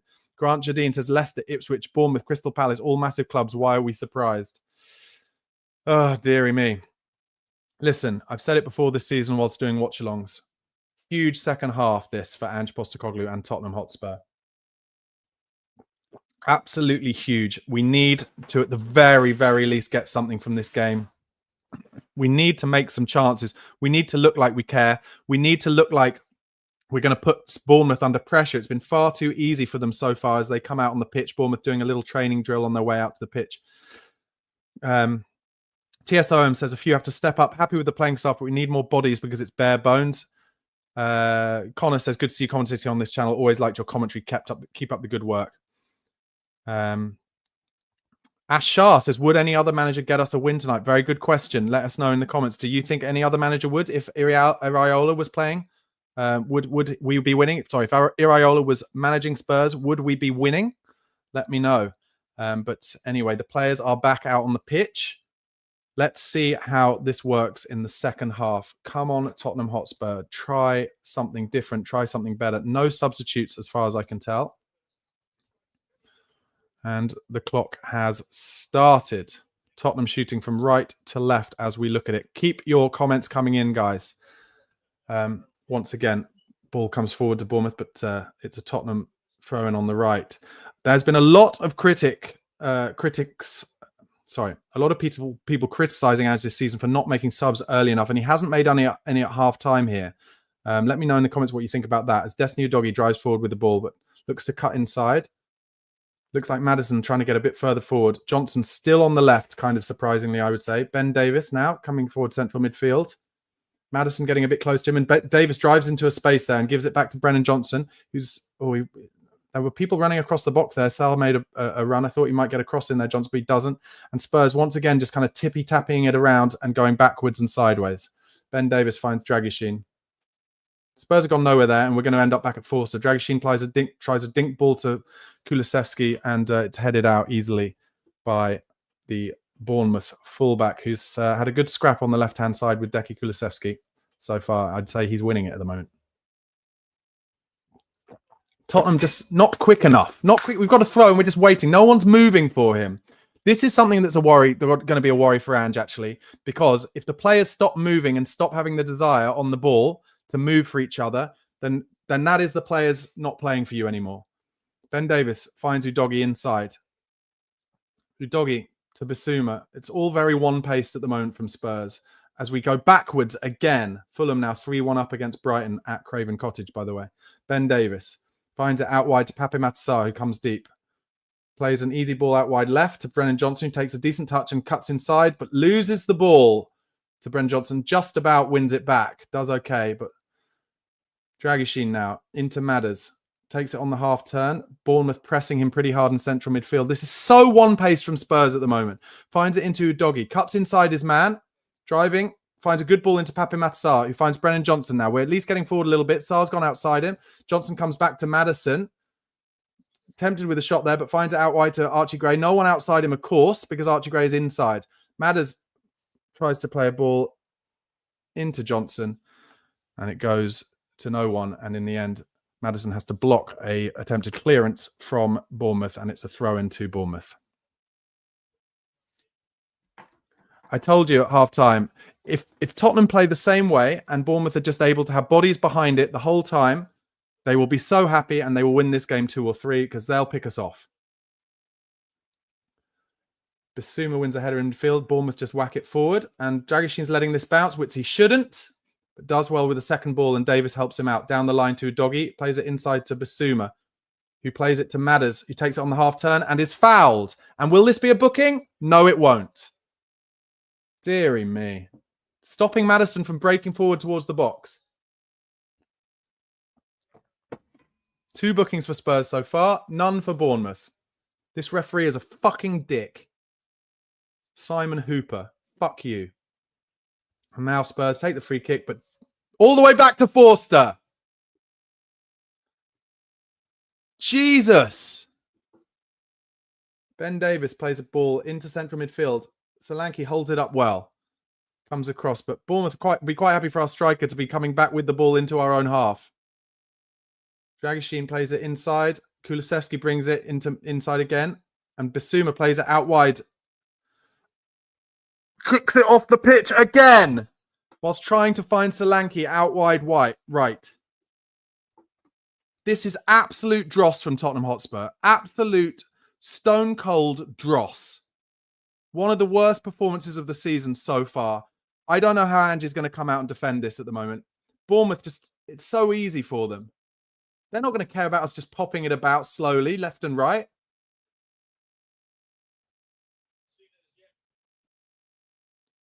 Honestly. Utter. It's so turgid. It's so turgid. Archie Gray slowly trying to take a throw in. Sarr gives him an option, loses the ball. Gray tries to win it back, but it's whacked by Bournemouth over the top. Ben Davis finds it back to Forster. It's a bouncing ball. Forster under pressure. Just about gets it away from the striker and chips it nicely to Archie Gray, who wins a good header there. And Spurs are actually in a good position now. Maddison's got to get away from Kulusevski. He does eventually, but Kulusevski trying to find a ball out wide left. Finds it to Johnson. It's all a bit slow, though. And Bournemouth again able to get their players back as we go sideways into Bissouma, who has a shot. And it's a corner. But Bissouma was going away from goal, like to the right. Come on, Tottenham. Do something with a set piece. Level it up. Come on. Show some fucking strength and some aggression. Ben Davis got a black eye. Get another black eye. Get a header on it. Try and show something here, Tottenham. And they've taken it short to Maddison. It comes across now. Archie Gray wants to dink it. Just lobs it into the goalkeeper's arms. Just fucking brain dead. Fucking idiots. And Ange is just as pissed off on the sidelines as I am. He's so angry. Spurs win it back in central midfield. Actually, win a free kick. Of course, we take it backwards. Dragoshin to Davis, to Bissouma in central midfield. Bit of a heavy touch, but he finds Brennan Johnson out wide left. Cuts inside. Of course, he's going to cut inside because he's on his right foot. Spurs just not holding any width here. It honestly looks like a training game at the moment. Tottenham just so slowly moving the ball around. Bournemouth very, very comfortable. Decky now finds Maddison inside. Tries a little trick into Solanke. Does well. Finds Johnson on the left. But good chance here. Udogie outside him. Good chance here for Spurs. Across the front. And well defended at the front stick. Udogie got to the byline. That was better. And it's Huijsen again with the fucking script.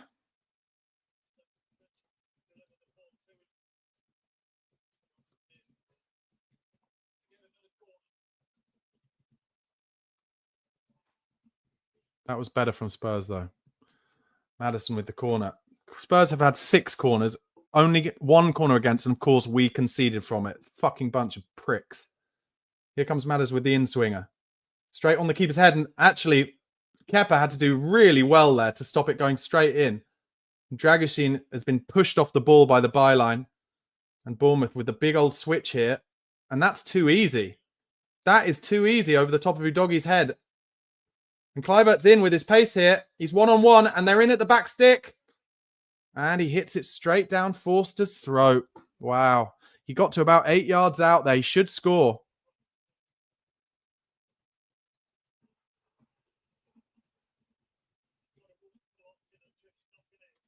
Clive, we got away with one there.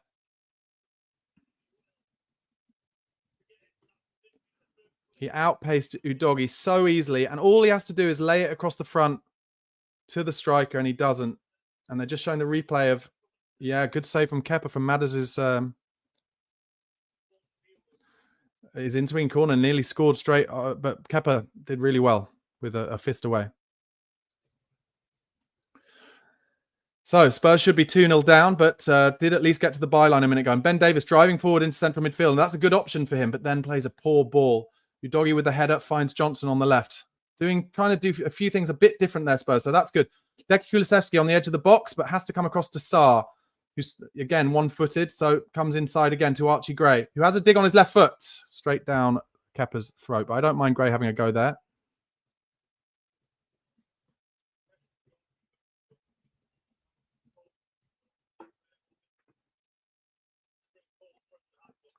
Of course, Kepa will have a good game against us because he's on loan from Chelsea. Bournemouth break through the middle, but Bissouma does well there to break it up and find Archie Gray, who tries a little dink over the top towards Kulusevski, but definitely win behind Spurs today, and that goes out for a goal kick. Again, another bad decision, I would say. Let's go into the comments a little bit, guys. Once again, please do press the like button on this video. Please do send your comments, and we can discuss all of your questions and comments in the post-match reaction show straight after this game. And do subscribe to Chris Cowlin's YouTube channel if you're not already. And subscribe to my YouTube channel as well for other daily Spurs content and transfer videos. Paul Hallam says Udogie is so poor. L Route says, and out tactic again. This play out from the back is ridiculous. Stuff is ridiculous. Bournemouth know and are so fast to put pressure on the goalie. Coke Can, I think this is what is painful. The slowness of our play. It's all too easy to read for Bournemouth. Looks like Bournemouth are going to make the first substitute as well, as Ben Davis wins a high ball and gives it into Basuma. And there's a lot of space in central midfield for Spurs here, and finds it out wide to Brennan Johnson, who's running at his man this time, goes towards the byline. Good lad. At least he tried to get a cross in. I'm pleased for him. And Bournemouth clear the second ball. But good for, I'm pleased for Spurs that Brennan Johnson is attacking that. But maybe that'll be the last bit of play for Johnson, because Sonny is coming on next time the ball goes out. Who is going to go off? It should be Sarr. They've just put the camera on Sarr, so maybe it will be Sarr. And we'll go to that kind of to create a midfield. Udogie on the left finds Basuma. Oh, Basuma just loses the ball so easily. And Cliver, who's got such pace. And Bournemouth have 4 forward here. Oh, and in the end, didn't put enough on it. And Dragusin can get in the way. And he finds Deki Kulusevski, who plays the ball inside to Basuma, who again has space in central midfield. Finds Solanke, who comes deep for it nicely. He's going to give it to Kulusevski out wide right. He's going to want to get this on his left foot, I would have thought, but he's not allowed to. Cuts it back. Oh, and it nearly found Solanke at the near post. That was better from Spurs.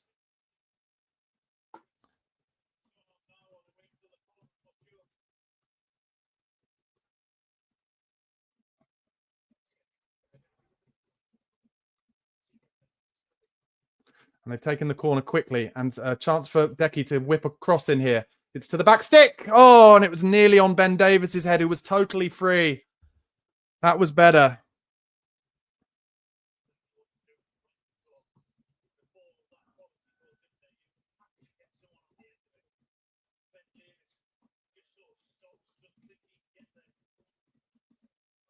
Oh, it's just over Ben Davis's head.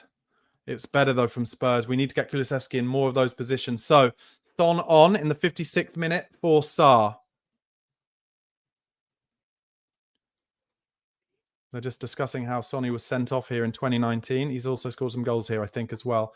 So, 56 minutes gone. Spurs have gone slightly more attacking. There is space in midfield, so you'd like to think Kulusevski and Maddison will be able to move the ball around there. Johnson has gone to the right, Son to the left. But will we be a bit too lightweight in central midfield, which will allow on the transition Bournemouth to break at us and make us suffer?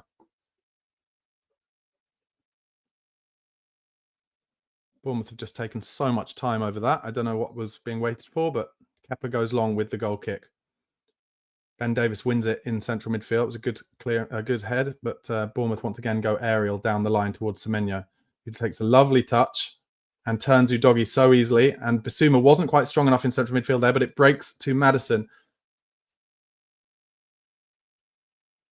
Well, that's weird because the ref didn't give the foul and the game and Bournemouth stopped as well. How has he not given a foul there? He's had his ankles tipped. As Dragusin plays a horrible ball out to Brennan Johnson, who deals with it quite well, but has to go back to Dragusin, and then he plays it down the line again, straight to a Bournemouth player. Don't know what Dragusin's trying there. Great tackle, though, from Basuma in central midfield, and Solanke's running at the back line. He finds Kulusevski. Goal! Goal Spurs. If Sonny's onside, that's a goal. The flag is up. Fuck off!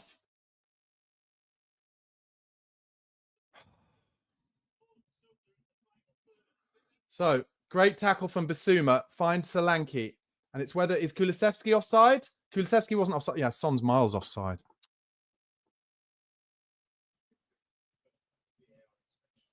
And Sonny's like, me? Yeah, mate, you're fucking 3 yards offside.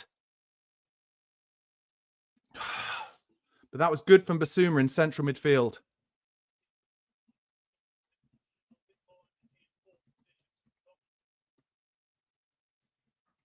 And the Spurs away fans now getting behind them. Kepa taking 30 seconds on every goal kick. Semenyo's a lovely player.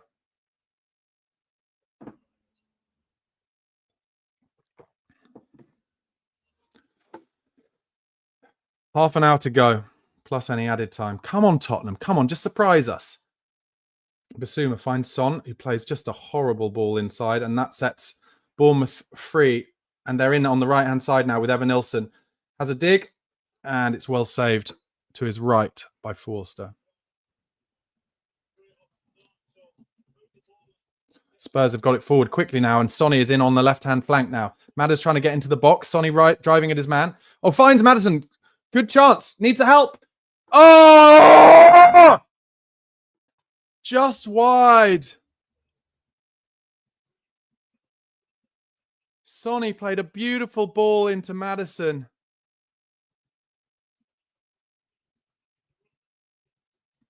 And he just opens his body up onto his right foot and tries to bend it into the far corner, and it goes just wide.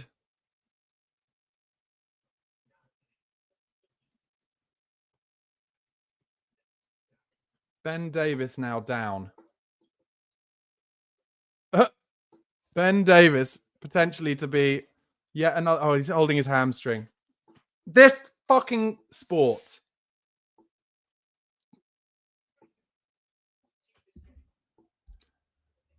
Pedro Porro coming on. So Archie Gray will now play right centre-back for Tottenham Hotspur in the Premier League.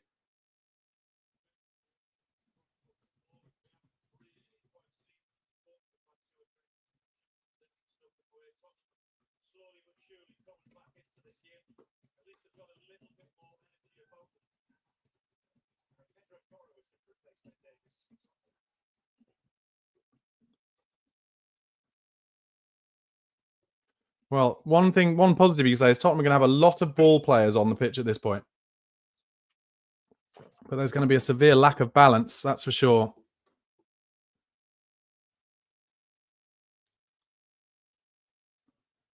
And that is the last thing we needed, Ben Davis getting injured at the moment with Van der Ven and Romero out. Things going from bad to worse for Spurs at the moment, with Chelsea coming at the weekend as well. Tottenham are at least sparking into life in this game, but... So Porro comes on. So the back line now will be Porro, Davies, Porro, Dragushin, Gray, and Udogie.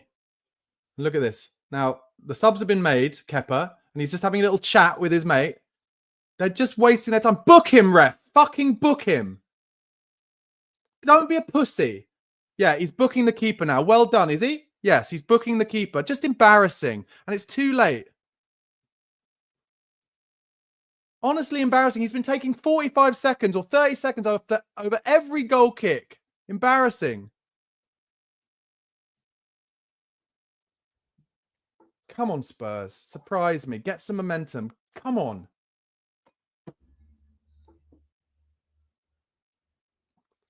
$62 minutes gone and nothing's happened since the 60th minute because of all the time wasting.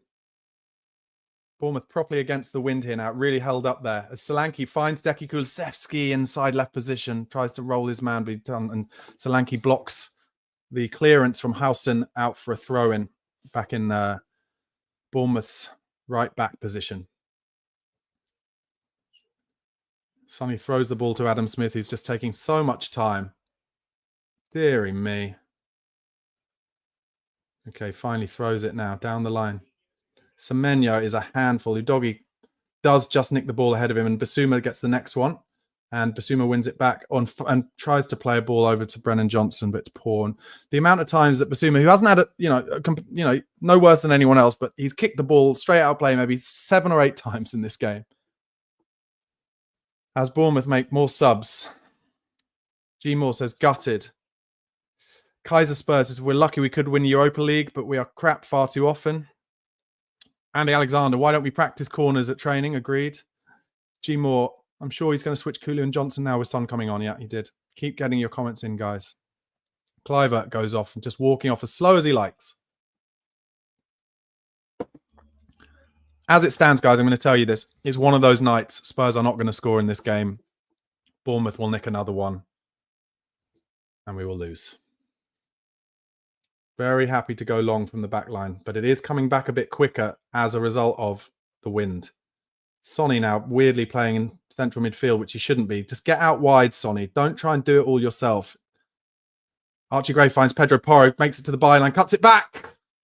Solanke nearly gets in front of his man, and it's a corner. That was a good run from Pedro Porro. Yeah, he's miles onside on the right. Gets to the byline. It's a good cross, and Solanke nearly gets across, and it's Howson again with the script clear into a corner. Maddison now. Come on, Spurs. Bend it in. He's going for the first time corner, Maddison. Here it comes. Again, puts it on the keeper's head, but he does well, Kepa. Oh, what a strike from Porro on the half volley. An incredible strike, and it's blocked. Amazing technique.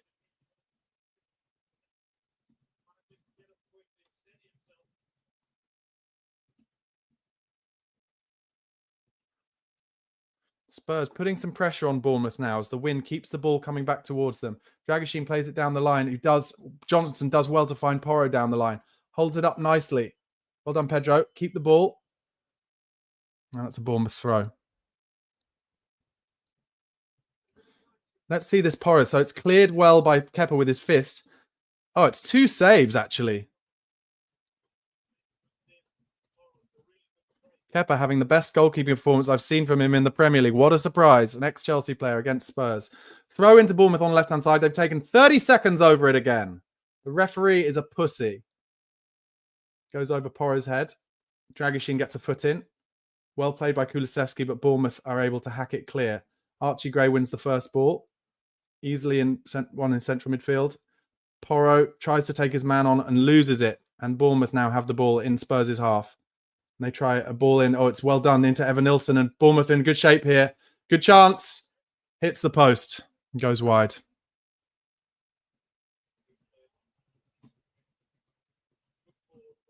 And that's maybe where we're missing Sarr, because it's so easy through the middle. Oh, and Spurs have lost the ball in central midfield again. It's going to be a goal. Oh, it's great defending from Dragoshin.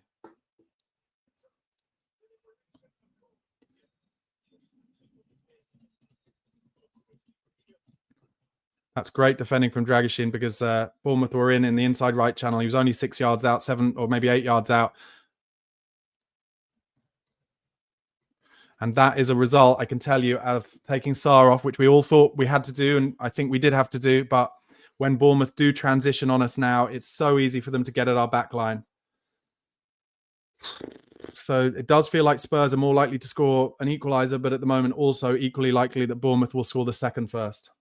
And they're going to swing in this left-footed corner, which is exactly what happened when they scored the first goal. Tavernier with it. Here it comes. It's a good delivery. Oh, and actually a foul is given against Bournemouth. Oh, and there's going to be a booking for another Bournemouth player here because they're wasting more time. Actually, it was a free header. I think it was for Semenyo at the front stick. And another booking for Bournemouth player. This time, Adams booked for time wasting. Come on, Spurs. Dragoshin now. Needs an option short. Gives it to Johnson, who finds Bissouma. And Dragoshin's miles out of position here, so Bissouma has to go long over the top towards Porro, but it's cleared by Huijsen. And, of course, Bournemouth throw the ball back on the pitch. The Bournemouth fans throw the ball back on the pitch, and that enables Bournemouth to get their men back. Porro, at least Kulusevski's making some runs for him. And he finds Decky, who needs help here. He's trying to take them all on his own, and Johnson fouls. This game.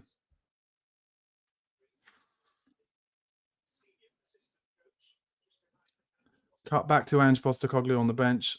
Looks... I'd be tempted to bring on Jed Spence. I'd be tempted to bring on Jed Spence for Destiny Udogie and just see if he can do what he did against Coventry. As the keeper again takes 25 seconds over the foul and kicks it up. Oh, and Bournemouth have won it in the air. Touches in the opposition box. Bournemouth only 7, Spurs 22.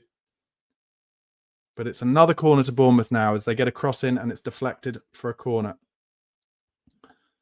68 minutes gone, 20 to go.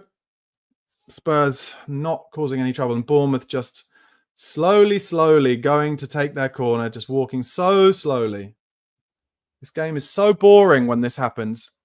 After the World Cup in Qatar, or during the World Cup in Qatar, they tried to put a stop to this stuff. And then last year in the Premier League, there was a lot of added time and everyone was like, oh, it's too much. And they bottled it. But Bournemouth just not letting the ball stay in play. Here comes the corner, finally. This is so easy for Bournemouth at the moment. Johnson's lost his man at the back post. Free header at the front post. And a foul again for Spurs. Forster trying to take it quickly. Finds Bissouma. He's being pressed now, Bissouma. Finds it wide to Dragusin. He'll be pressed as well. Porro does well to find Bissouma. Bissouma can run through midfield now. And does so. But then comes back to Porro. And I don't think he should have done. And it's a throw-in to Spurs. But again, just not really taking advantage of some of the space we're finding through central midfield. And not a lot going on the Spurs bench either. Kulusevski. Oh, fucking shit, Spurs. So bad.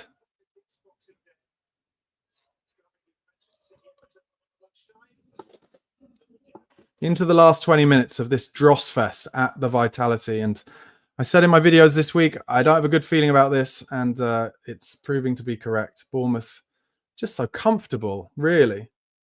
Oh, and Basuma's gone down with a head injury, but the ref's letting it slide. And the ball comes out wide right now.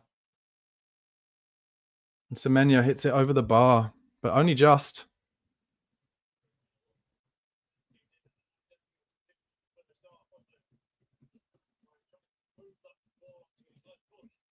Oh, and we've kicked it back to Forster, who's put Kulusevski in a terrible position. It's going to be a goal.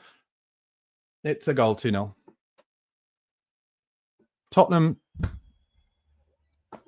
gave it to Forster in a shocking place. He tries to find Kulusevski, who comes deep. He loses it easily. Evan Nilsson scores.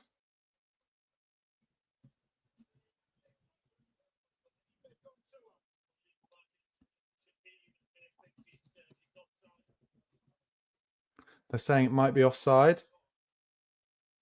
Yeah.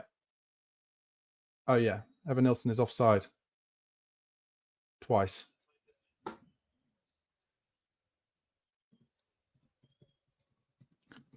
Our Spurs going to get away with it. It looked offside to me. Our Bournemouth going to have their second goal disallowed. Is it a rule about whether he's ahead of the keeper or not?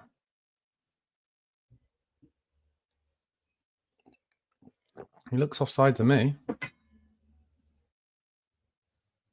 don't really understand the rule. Is it something to do with the keeper here?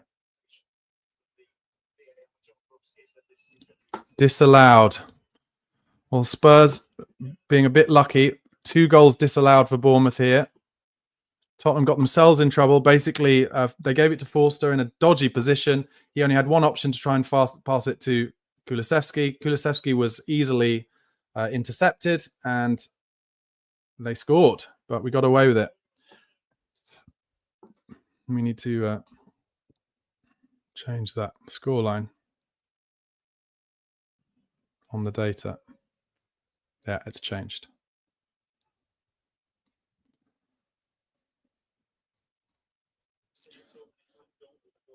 So, can Tottenham make the most of their luck? Not really, probably. You'd have to say probably not, just based on this absolute fucking dross fest so far. What are you going to do, Ange? Try something else. Just so many throw-ins, and this time it's a foul throw against Bournemouth. Johnson, throw it to Madders. He could have thrown it inside to Maddison. Didn't have his head up. And again now, just wait till Bournemouth get their team back in position. So slow. Madders turns and loses the ball in central midfield, which since Sarah's gone off has happened so many times. But I guess we need to take the risk. Oh, and Forster could have just picked the ball up. And instead, he kicks it down the line. And now Udogie's under pressure. And he instead gives it to Archie Gray to be under pressure, who hikes it out of play. Honestly, this is so shit from Spurs. Honestly, on performances like this, managers can lose their jobs. And I know there are a lot of injuries. I talked about it at half-time, but as people said in the comments at half-time, they should still be able to put in a better performance. Sonny hasn't had the ball since he's come on, hardly at all. Just nothing from Spurs. Anyway, Doggy plays it to Maddison. He plays it to Son, who tries to give it back to Maddison in a dangerous position here, Madders, but he opens it out well to Kulusevski, but it's too much on it. And Bournemouth just whack it up the pitch. And now a throw into Spurs in a horrible place, right in the left back spot by the corner flag. Listen, Man City and Arsenal have both lost here in games like this. And they didn't have 9 injuries. Oh, and apparently Bournemouth will go above Spurs in the table when they win this game. Sonny wins the ball. Oh, gives it to Bissouma. He didn't realise there was a man behind him. And now Bournemouth are in on the left. Shot coming. And it's wide from Tavernier. Only just, though.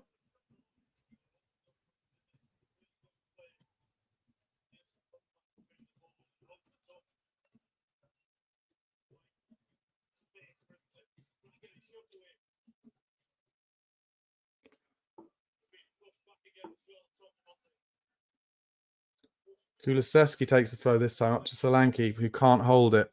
Tottenham's collective brains have gone. Their individual brains have gone. They're in a mind fuzz. They don't know what they're doing.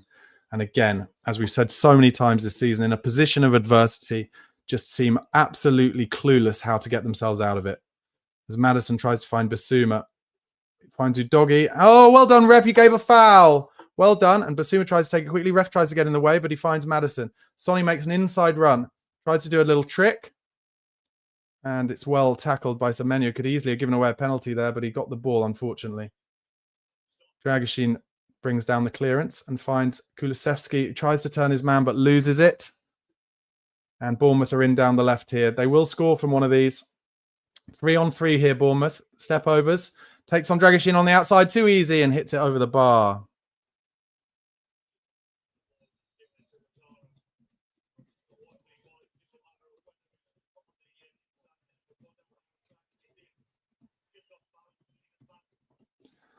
It's just a matter of time as to when Bournemouth will score their second at the moment. They've had 2 goals disallowed. Brennan Johnson, they've just shown here, totally absent in this game. We haven't got the ball to him enough. Sonny's not been in it. Maddison and Kulusevski just being kind of out-battled in central midfield. Obviously, we took Sarr off. Then Davis got injured. Oh, dearie me. 15 minutes to go as we play another short one to Dragoshin, who this one just pumps it up the pitch, up towards Solanke. And I don't mind that at all. But Solanke has tried to head it backwards instead of maybe towards Maddison.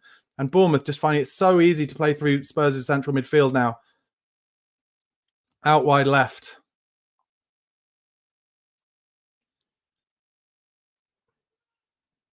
This is so simple for Bournemouth, this game. And I've been saying it, haven't I, since about 30 minutes, just how easy this game is for Bournemouth, making Tottenham look very, very poor. Oh, and the beating men on the left-hand side get to the byline, cut back. Udogie does well. And then Spurs players get in each other's way as they try and clear and give it back to Bournemouth. Udogie is now limping. All of the Bournemouth players just finding it so simple at the moment.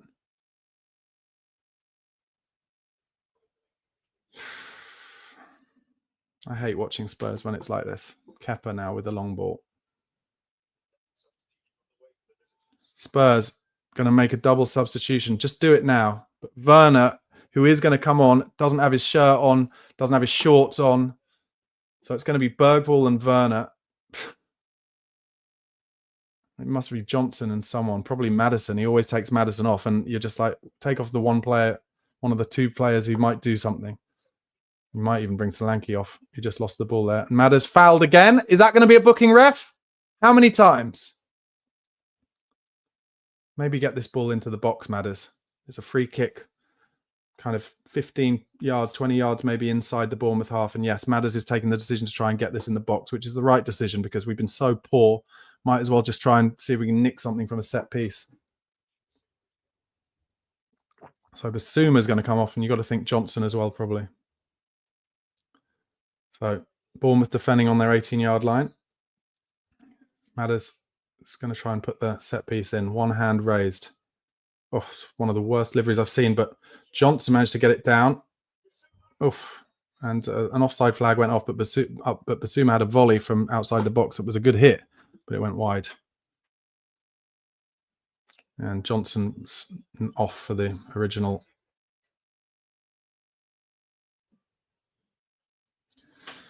So, 80th minute. Maddison does come off. Why?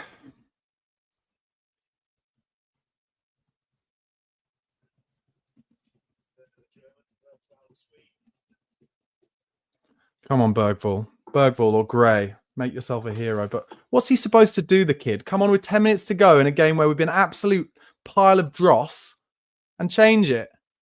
Jesus Christ. It's Kepa, after taking 30 seconds on his kick again, goes long. Udogie wins the first ball. Bergvall does well, tries to find Werner. Werner ran away from the ball there rather than going towards it. And Bergvall there gets a tackle in on Semenyo, but tries too early. And Semenyo gets to the byline, cuts it back, and they should score. They had a free effort from 8 yards out, and he hikes it over the bar. And it's Tavernier again. They're just all over us. He's literally, what is he? 11 yards out. Alan Shearer saying how he thinks Bournemouth might live to regret it because Spurs will make a chance. Will they? Will they? I don't think so. Deki to Kulusevski driving down the right-hand side. Tries to cut it inside, straight to the Bournemouth player. Bournemouth, of course, win the header. Bergvall wins the second ball in midfield, but not strong enough on the ball. Tavernier's had a good game. Udogie won it back there, though, well. And Sonny, who's coming in far too narrow at the moment. I hate it when he does that. He finds Deki on the right. Deki's on his own. Has to cut back. Sonny, fuck off. Go wide left. You're in the way. Go wide left. Sonny tries to do this stuff on his own. It never works. Oh, mind you, actually, hold on. He's put Werner wide left. So where is Son playing now? I don't even know. Maybe as a 2 up front, in fact. The ball breaks forward. Sorry to get so frustrated there, but fine, Sonny. If you're playing in a 2 up front, play on the last man. Play on the last man. Let's try and play some balls around the corner or dink it round and into you. Udogie asking for an option. He gets nothing. Gives it into Kulusevski in the box from the throw. And Deki trying to turn his man. Loses the ball too easily. And Bournemouth easily able to get out. And down the left-hand side. And Semenyo again now. Oh, no, it's not Semenyo. Sorry, it's the 11. Danga. Radushin tackles him. Tottenham, 9 minutes to go. Rubbish. Absolute rubbish. I watched Man United Arsenal last night. Arsenal Man United, and I was just how rubbish Man United were. Spurs have been way worse tonight. Way worse. Just so, what is Ange going to come out and say after this? I don't know how much there is he can say. Bergvall gives another throw in. Just the games. Ange has come out and said after every game like this, Ipswich, Crystal Palace, we've allowed the opposition to make it bitty. Stop, start, stop, start. And it's that again. And it's so comfortable for Bournemouth. It's so comfortable. Here they come, breaking through from centre-back. Finds Smith out wide right. Easy 1-2 with Semenyo. Semenyo in again. Gets there first ahead of... And it's another chance on the edge of the box for Bournemouth. Another chance. Out wide. It's going to be a goal. Blocked well. Comes back to them again. Another chance and over the bar.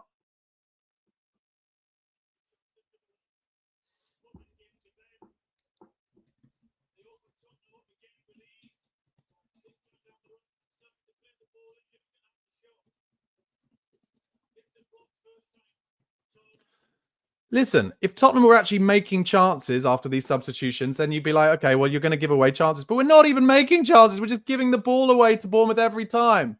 Kulusevski on the right now. He finds Bergvall, who has some space in central midfield. Slowly, he gives the ball to Son. He dummies it wide to Werner now. He's on the left. He's going to fight which way? He goes to the byline. Chips it over the bar.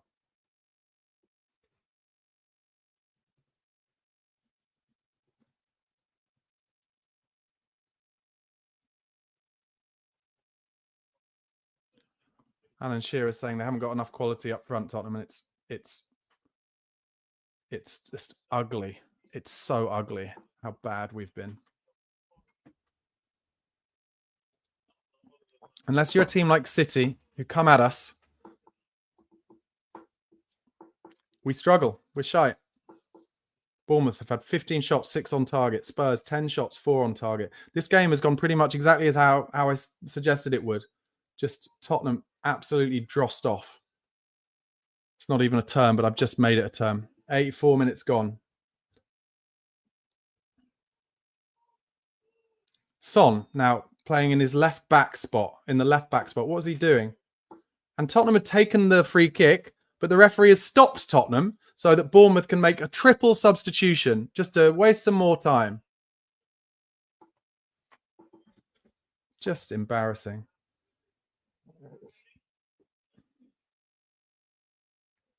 Just a reminder that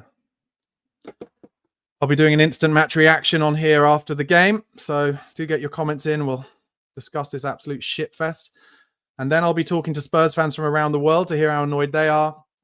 And then at 11:10, Chris will be on his channel doing the Spurs Chat podcast with 3 guests as per usual. So do stick around, especially if you want to stick the boot into this absolute dross performance. They're taking Semenyo off. He's had a great game. He's a real handful.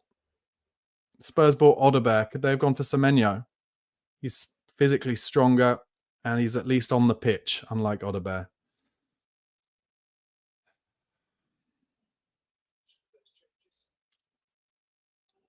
Okay, 2 minutes later, Spurs take their free kick. Go backwards, of course. Go sideways. Dragusin goes back to the keeper. We had a free kick in Bournemouth half, you fucking idiots. And now Forster's just going to lob it long, is he? Yep, lobs it long into central midfield. Easily won by Bournemouth. Tottenham do win the second ball with Porro. He plays it down the line to Kulusevski. Decky plays it inside to Bergvall. Why does he take Maddison off in the last 10 minutes of games when you need a player to score a goal? Maddison's one of our few players who can score a goal. Kulusevski still looking like he's got legs, although loses the ball easily there to Philip Billing. And Bournemouth go over the top. Brooks is in over the top of Archie Gray. And he's going down to the byline here, David Brooks. Tries to get a cross in corner to Bournemouth.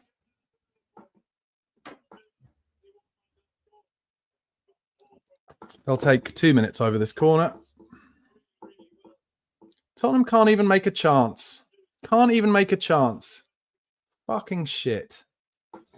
Honestly, just so embarrassingly bad. They don't deserve shit, and Bournemouth deserve to be at least 3-4 up at this point. Anyway, here comes the in-swinging corner again, which of course we conceded from.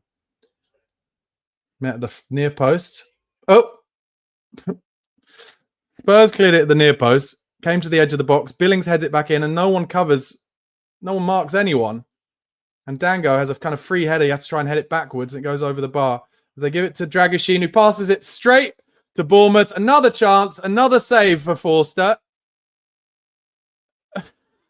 It is just laughable.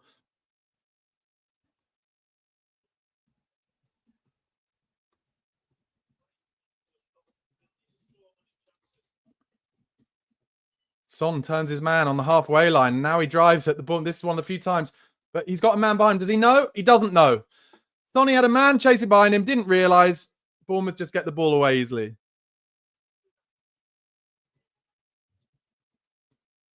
And Bournemouth in again down the right. And if you can look up, they've got a man on the left, Brooks. And Dragusin manages to get a foot in the way and clear it. Into Son again in central midfield. He's got to pass it. He does Kulusevski. It's a bit behind him, though. Johnson is ahead of him. Doesn't want the ball. Does get it, though. 3 minutes left of normal time. Johnson tries to make a run for Kulusevski. Chance for Kulusevski to get a cross in here. Not good, not great, but it comes to Son on the edge of the box. Oh, Son comes inside. Just embarrassing. That's where the men are, Son. You're an idiot, as Werner then goes back to Archie Gray. Just the decision-making by Tottenham has been woeful. Bergvall in central midfield comes narrow again. Of course he comes narrow again, where all the Bournemouth players are. We've had no width all game. Bournemouth so happy. Werner now wide left. Of course you're going to come narrow, are you, onto your right foot in a minute? Yes, he does. Tries to play a ball. He actually gets it back, but can't take the ball down after Doggy tries to find him. Spurs out on their feet here. Bournemouth just outplaying us, but Archie Gray does beautifully then. Finds Bergvall. Come on, Lucas. Drive, drive, drive! Finds Udogie on the left. No options. Has to come narrow. Bergvall, there's a man behind you, mate. Finds Porro on the right. Goes inside to Kulusevski. Loses it easily to Billings. And Bournemouth are in down the right again. And it's 2-on-2.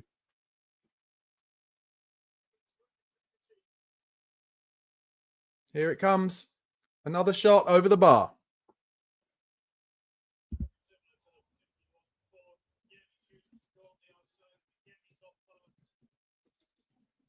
Just put us out of our misery, ref.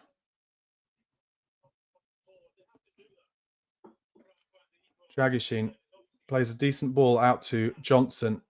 Sorry, yeah, Johnson, who has Kulusevski outside him. I'd want Kulusevski inside, to be honest, but Johnson comes further. Kulusevski tries to show for him. And now he has nothing, Johnson. He's going to have to go back. Oh, God, he loses the ball and has to go all the way back. Spurs are so shit. Dragoshin puts his foot on it. Tries to play it up to Kulusevski. Easily intercepted, as so many balls have in this game. And Bournemouth, again, 2-on-2. And this time, I think it's Lewis Cook, who's just trying to run it into the corner. Because he thinks they're probably not going to finish it if they haven't make another chance. And Bournemouth have to go long. Can Spurs win the ball? Porro tries to play a weird volleyed ball across the pitch. And Bournemouth have to try and chip it up. 6 minutes added time somehow. I guess he has given some time-wasting minutes. And the ball comes all the way back. Bournemouth just playing it into the corner to Udogie. Needs an option. Just slow on it, Udogie. What is he doing? He gets a goal kick in the end. 6 minutes to go. Spurs will probably just play it sideways and backwards, then give away chances. Howson, the scorer, has got man of the match from Alan Shearer. He was the one who was on Spurs' list. We didn't go for. Anyway, Porro plays a sideways ball to Bergvall. Come on, drive, Lucas. That's it. Good lad. Driving through central midfield. Keep going, Lucas. Keep going. Finds Werner out on the left. Just you drive him as well. Werner does well to find Son, who comes backwards. Don't come backwards every time, so it goes narrow, and Son was offside anyway.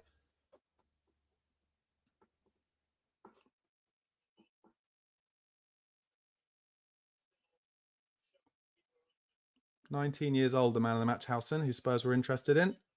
Spurs will probably try and sign him for £60 million at some point in the future. Gave him a free header from a corner.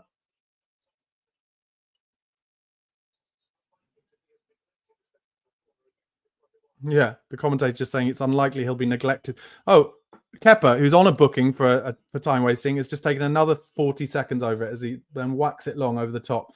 Dragoshin tries to find Bergvall. Sonny muscled off the ball easily, as we all have been this game over and over again. Brooks does well on the right, finds Billing. Oh, and just easily does Archie Gray. Don't give away a pen here, Gray. Another chance for Bournemouth coming, but Kulusevski gets in the way at least. Chance on the edge of the box. They're just lining up Bournemouth now. On the left now, cuts inside. Lining up outside the box, blocked by Bergvall. Bournemouth win the ball again, obviously. Oh, Bournemouth still in down the left. Into the byline again. Spurs have stopped. And it goes off for a corner from Forster.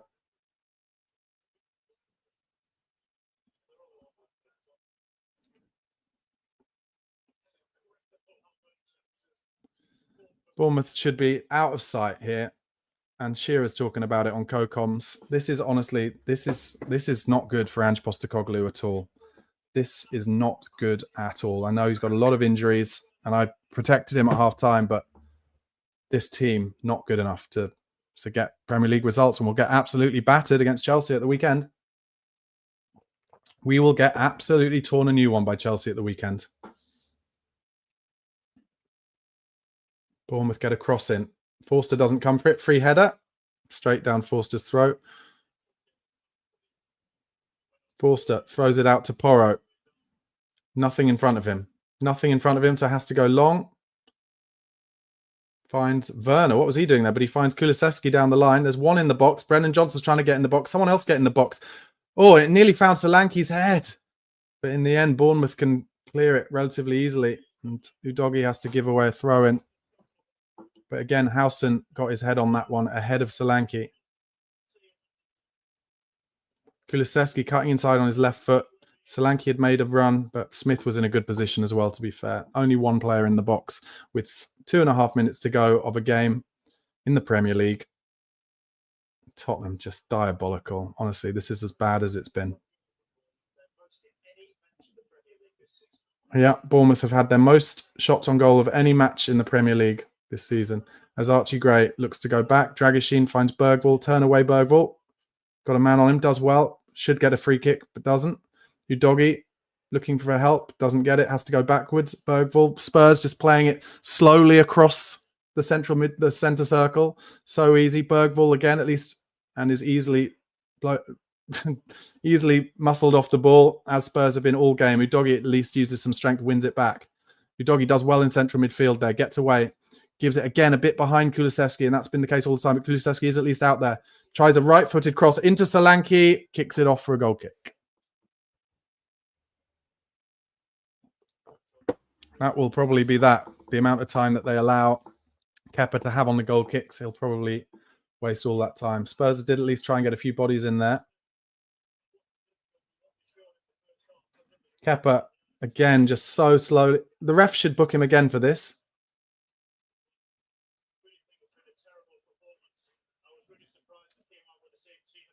Alan Shearer saying it's been a terrible, terrible performance for Spurs. He's surprised that Postecoglou didn't make changes at half-time. Yeah, it's just got worse and worse throughout the game. Really genuinely embarrassing for Tottenham Hotspur Football Club. Not because Bournemouth are an embarrassing team to lose to, but just because we haven't touched the sides against them. Haven't even put in an effort. Sonny somehow playing defensive midfield at the moment. Finds Kulusevski, who's still driving, but no one around him. Finds Johnson, plays an easy ball to Porro. Everyone giving the ball to somebody else. And the ball comes into the box and it's easily cleared. Just 30 seconds left now. Porro just tries to hack one into the box and it goes off for a goal kick. And that will be that. Stick with me, guys, for the instant match reaction after this game. Do give this video a like if you enjoyed the dross, watching the dross with me. Ange Postecoglou on the sidelines looks a little bit clueless, to be honest. I have to say, I worry for him at this point. I have to say, again, out-tacticked. Kepa's going to take this goal kick that he's taken a minute over, and it will probably be the end. The ref doesn't blow up yet, but Spurs, Kulusevski tries to do something all on his own. And that's the end of the game. Bournemouth win 1-0. Totally embarrassing from Tottenham Hotspur. Bournemouth should have won 5 or 6-0.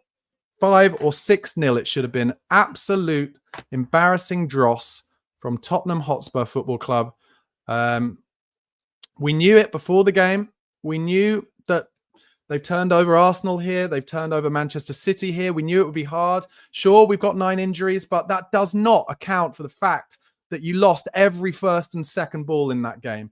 Absolute pile of shit from Tottenham Hotspur. Truly pressing as far as there's no excuse for it. Absolutely no excuse for it whatsoever. I tried to defend the players at half time. I tried to defend everything because of all the injuries we've got, but there really is no defense to it. And for the first time, I'm just going to say that I think Ange Postecoglou is in trouble. He's in real trouble because the fans will start to turn after matches like that. They really will. Do stay with me, guys. Do stay with me. This is my instant match reaction to the Bournemouth 1, Tottenham Hotspur 0 match. And all I can say... Sorry, let me go again. This is the instant match reaction to the Bournemouth 1, Tottenham Hotspur game.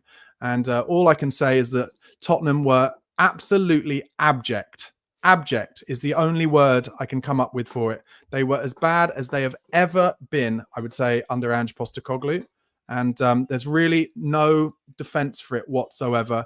They were second to every single first and second ball. They didn't show as much desire. They barely made any chances. The only chances that they actually made against Bournemouth were right at the start of the game where Bournemouth made 2 defensive mistakes and put us in. And Solanke couldn't finish them. And just absolutely appalling. Absolutely appalling.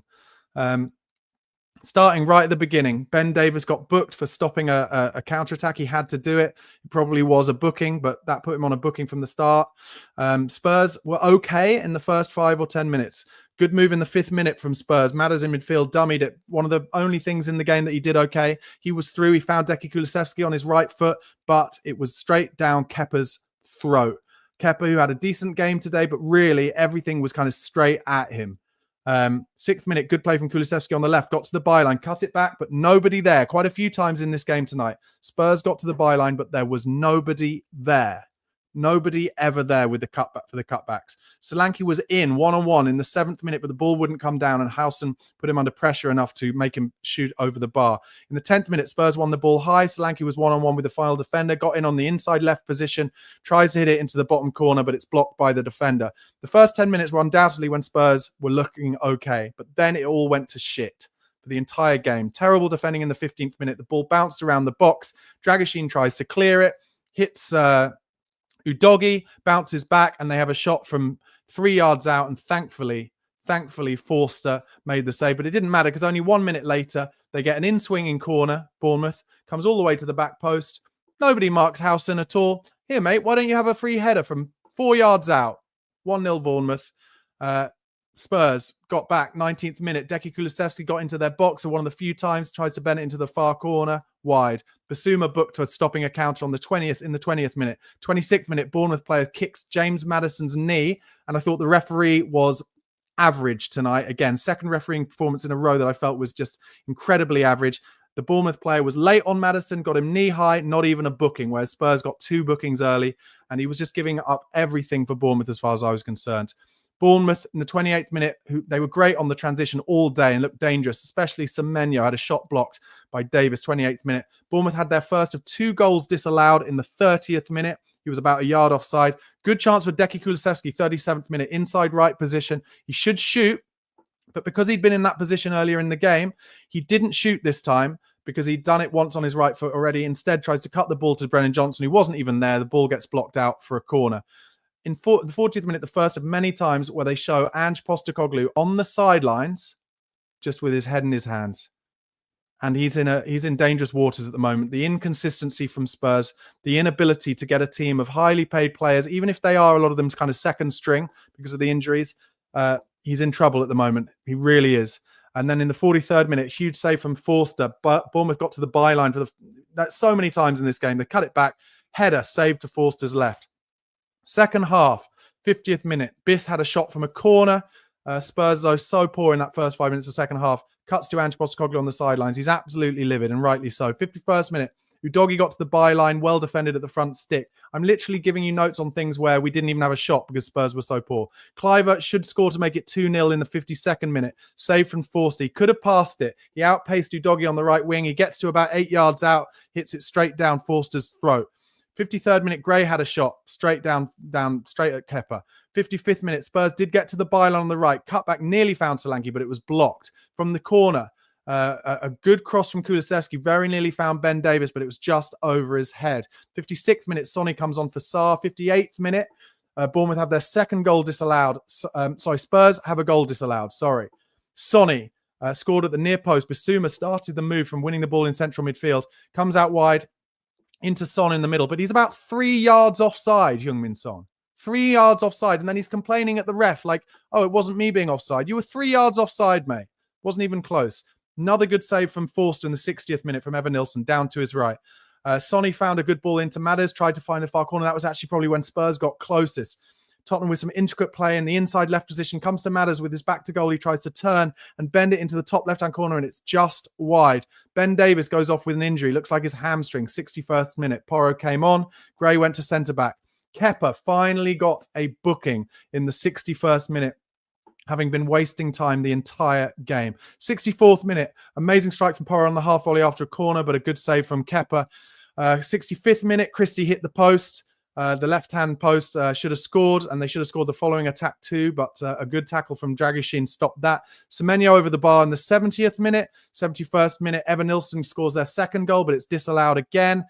Shot from Tavernier wide just in the 74th minute. Another chance for Bournemouth in the 76th minute. This all came after Spurs had taken off Pape Matar to bring on Sonny so that we could be more creative in midfield, but that is why we don't play Maddison and Kulusevski in midfield together against teams who can break us on the transition, because Bournemouth had chance after chance. 82nd minute, another chance over the bar. Embarrassing for Spurs, I've written here.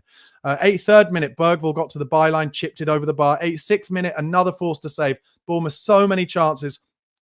88th minute, another shot over the bar from Bournemouth. And then 6 minutes of added time.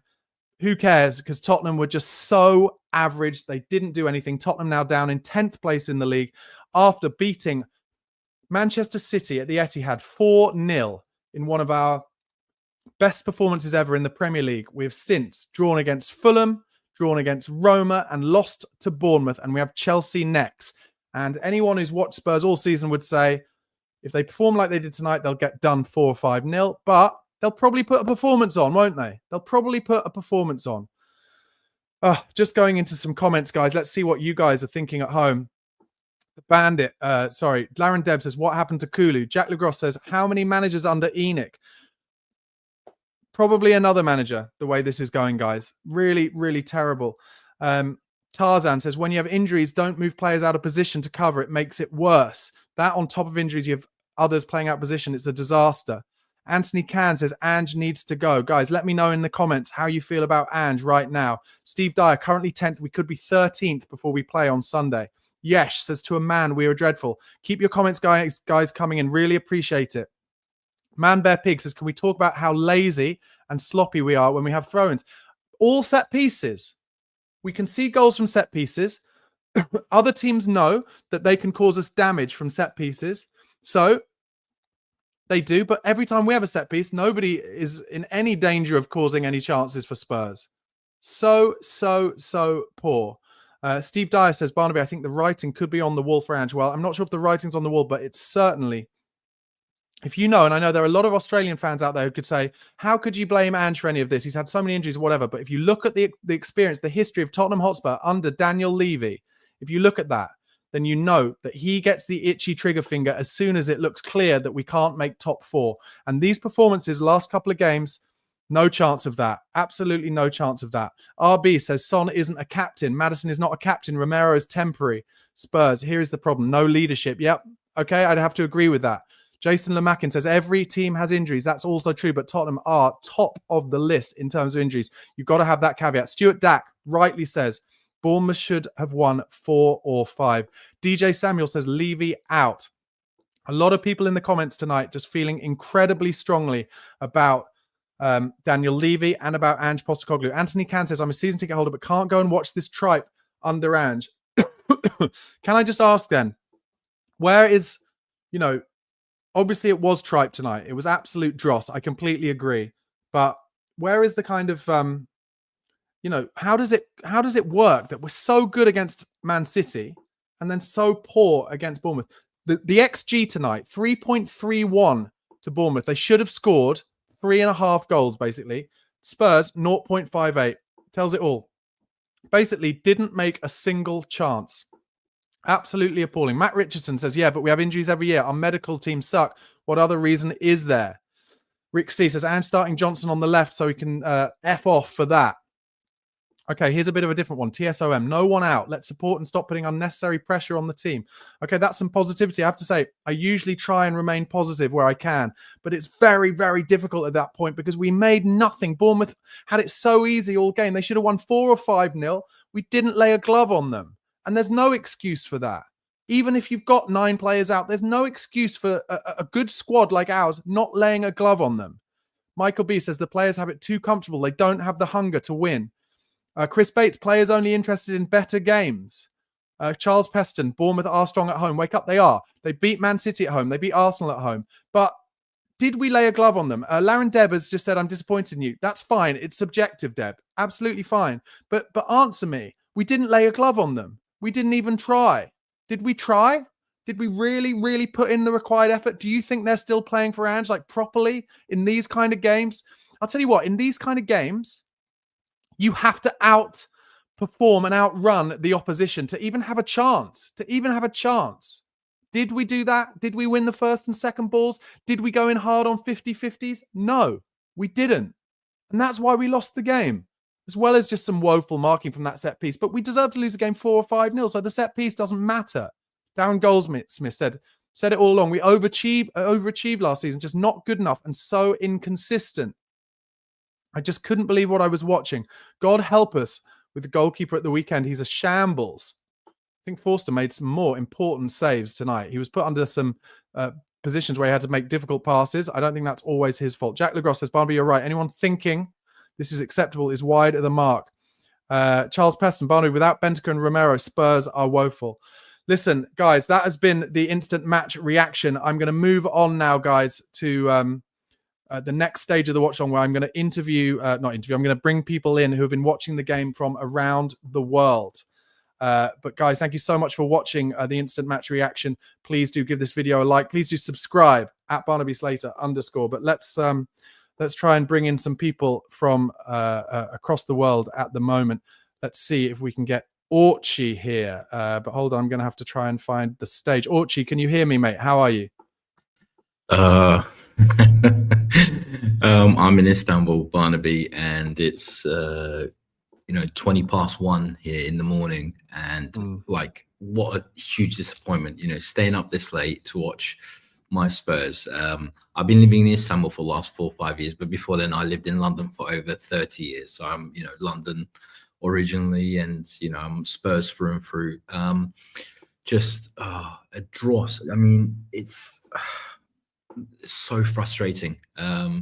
I cannot say a single positive thing about that team tonight. It was abysmal. It seems like, all right, 2 weeks ago, we went to City's ground. Put that performance. I think that was like our trophy for the season. Since then, obviously, we've seen the performances. Can you put a reason on why? I personally, look, obviously, okay, so when the injuries, fair enough, but I still don't quite accept that totally. In defense, if we're going to games and we're winning it 4-3 or 3-2 or 2-1 even, you can say, well, look, defense is completely bone bare. We had to put Archie Gray in there tonight after Ben Davies went off. But as far as attack and midfield is concerned, I think there's still enough quality there to be beating these teams like Fulham, like Bournemouth. Where was that quality tonight, Archie? Where was that quality tonight? They're absolutely woeful in the forward line. I mean, the players, they're just not. They're just not. I mean, this season, tonight, even Kulusevski, who's been our best player this season so far, he was absolutely abysmal tonight. He was just running into brick walls, wasn't he, all day? I thought he was basically just trying to do everything himself. Do you know one thing I've just thought of, Archie? He had that one cross in the second half that nearly found Ben Davies, didn't he? And then he didn't try that move again. And that was the only time we looked dangerous. Frustrating. Yeah, it was. I mean, this performance tonight was like, it just reminded me of, I don't know if you remember, beginning of Rocky 3, when he goes up against Mr. T first and he just completely just gives it to him. He's just totally like given up, hasn't got a clue. His mind's somewhere else. And it's like a lot of these players tonight played like their heads were somewhere else. They weren't really there. They weren't trying. They weren't, I did not see a single, kind of aggression. I didn't see any kind of fight. I didn't see any kind of, it's just, I just don't understand. I mean, Maddison has been, apart from obviously the Man City game, he's completely fallen off a cliff. There's no creativity. There's no passion. We just laid in front of them, basically. We just, it was just like the same old crap. Do you know what I was just thinking, just when you were saying, sorry to Archie, okay. Can you hear me, mate? Just wait a second. Yeah, can you hear me? I can. Yeah, I was just going to say, do you know what? One thing I was just thinking when you were talking there is, what we really don't have is the physicality to match these teams. We don't have the physicality to win the battle, to then allow ourselves to play the football that we know we can play to win the war. So it's only against teams where they don't play physically, like Manchester City, like Manchester United away, where we can then play our football, because any team that comes head to head with us and tries to outbattle us wins. And we need a player or two like Moussa Dembele. We need players who are going to go in central midfield, and especially with Bentancur out. No, of course not. But especially with Bentancur out, it's too lightweight, and we lose the battle, and it's embarrassing. Yeah, no, definitely.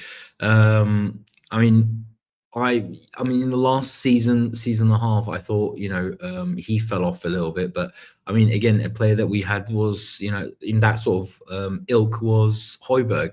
We never replaced him. I know there's a lot of fans who he didn't like them, but he's another one who just gets stuck in, very aggressive, very passionate. And we need more players like that, to be honest. And I think definitely the squad depth. I mean, fair enough, we got a couple of players in the summer, but it's just never enough. We need, okay, I appreciate that we're investing in the future, but I think when you look at Levy and Enoch, who've been there for 20 years, thereabouts. And it's just, we keep going through these same cycles. And I think I've had enough of them, to be honest. I just think Levy, he just doesn't do enough. He's not going anywhere, mate. He owns the club. He's not going anywhere. I know. And I even think if they're looking for investment, but he still wants it to be with him as chairman of the club. Yeah. And I think as long as we keep that, I mean, I'd like to be positive, but I don't think not a lot is going to change. I mean, sure, we might have some, decent seasons where, especially some of these youngsters, flourish. Obviously, I mean, like Bergvall, he's another one. He was supposed to be kind of like Luka Modric and Christian Eriksen when he first came to the club, rolled into one. And all right, he's only just arrived. Yeah. But there's a number of players that need a couple of seasons to kind of really flourish. But we need some ready-made players and fighters in that team. And we haven't got them, like you said. We just haven't got them. They're gutless.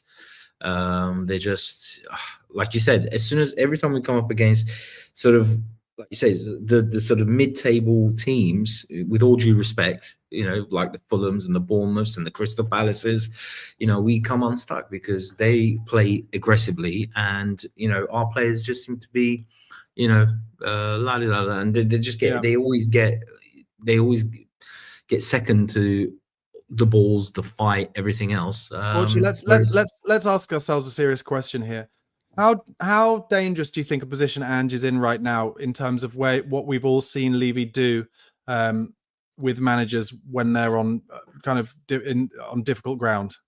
Yeah, I think if I had to be honest, like purely from Levy's point of view, I think he still has some credit personally, because last season he did get us into European football again, so I think there's some credit there still, and I think Levy will just take, without questioning it much, he'll take the fact that obviously we've got so many players out injured, so that will I think that will be, but if we go on, because when you look at the fixture list, we've got obviously Chelsea next, which I'm not looking forward to at the weekend.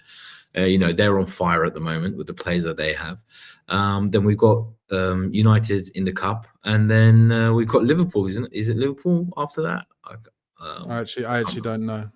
But when you say you think he's got credit, that will last us through past Christmas, do you think? Yeah, what do you think? I think into the new year, if things haven't improved, like obviously, hopefully, if we get couple of the players back, and there might be some improvement, but if there's no improvement, then I think he's probably got another maybe month just after Christmas, basically. But if things haven't improved, then I think he'll start getting trigger happy again. Orchie, stay with me. I just want to say something to Neil, who is going to be someone I'm going to interview later. Can you just turn your screen on, Neil, just so I know that you're definitely there? And I'll talk to you in a bit if you are. Orchie, I'm just going to go through some of the comments. Let's go through some of these together if we can. Pete Northern Ireland says, since Levy took over, he has become an even richer individual. It's a business owning a football team. Graham Kennefic says, I like Solanke, but he is a backup striker, not a starter. He's not a ruthless finisher. Orchie, let me ask you about that, because one thing I'd say, and I've said it a few times, is I do feel like Tottenham fans have had to kind of reevaluate what we feel a good chance is, because Harry Kane was so brilliant that half chances, became good chances for him. How do you feel Solanke has done in general, and has that been affected by his performance tonight? To me, he looked like someone who had just come back from illness tonight a little bit. Yeah. No, definitely. He's been in some of the recent games. Or even most of the games. I have to admit, he's quite good at kind of leading the line, closing down defenders, and kind of causing them to make errors and things like that. So he's been, I still would have expected more goals from him. I think he's still in front of goal. He's been sometimes a little bit clumsy. I would have expected him to put some chances that he's had so far this season away. I do want more goals from him, but you know, he does do a lot of hold up play and bringing other players in as well. But yeah, I mean, I think should say, Ochi, sorry to interrupt, but they're just showing Ange Postecoglou looks like he had a little bit of a head-to-head kind of with one of the, it looks like it's Spurs fans basically having a go at him from the away end, and he went pretty close to them actually, and a steward got in the way, and Ange kind of pointing at himself, and looked like a bit of a that stuff like that will not help him in the long run, I have to say. No. I mean, look, you can't. I mean, what is he expecting at the end of the day after a performance like that? Which I appreciate. It's Agreed. not like, you know, he can only be, you know, manager. So it does come down to the players at the end of the day. He can give all the instructions in the world. He can give all the plans in the world. If the players don't put that into action, then fair enough. But there's one thing that frustrates me about him is that he's really late with changes as well. Like today, he waited till, you know, the 75th minute to bring a couple of more players like on. I think he only made one change. Like I would have expected, to be honest, the way the first half went, I would have expected a change, 1 or 2 players change at halftime, possibly, or just after halftime. You know, wait, give it 5-10 minutes. On the 55th minute, you know, it was still abysmal. It was still awful. And so I would have so made changes comfortable for Bournemouth, wasn't it? I'm just going to go into some more comments. Sure. William P, a good point here. Even Kulu was out muscled today, tried to do too much on his own, almost as if he does not trust some of his teammates. I actually agree with that. I thought Kulusevski was trying to do too much on his own. If you watch the watch along, you'll have seen that I see this with Son far too much, where he tries to take the game by the scruff of the neck. And actually where Son is at his most dangerous is when he stays out wide. We were so narrow today throughout the whole game. We never, ever stayed wide. And I don't know why. And this is on Ange, as far as I'm concerned. I don't know why he must have told them, oh, keep coming narrow every time. Keep coming narrow. That's where we can, you know, make chances. No. Bournemouth were very happy to be narrow and push us out wide all the time. We never went out wide. So they're just showing Ange again. Ange points at someone in the fan base. I'm just going to turn on the sound. So someone in the crowd is having a go at him, I think. And he's shaking his head. He's like, yeah, come here. He's like basically gesturing to come out for the guy from the crowd to come and talk to him directly. I think that shows him slightly losing the plot, to be honest. And that is not going to work very well for him. Listen, Orchie, it's been great talking to you, mate, but I'm going to bring on a couple of other guests. But thank you so much. My pleasure. And try somehow to enjoy the rest of your week, but it will not be easy. Cheers, mate. Bye-bye. Thanks, guys. Let's bring in Neil now. No, Terry, sorry, first. Neil, I'll bring you in next. Sorry, after Terry. Terry, how are you doing, mate? Been better, buddy. Really been better. It's I think you're spot on with the point about physicality. It's our players get pushed off the ball just way too easily. Madison gets pushed off the ball too easily. Bergwall, when he came in, Son gets pushed off the ball too easily.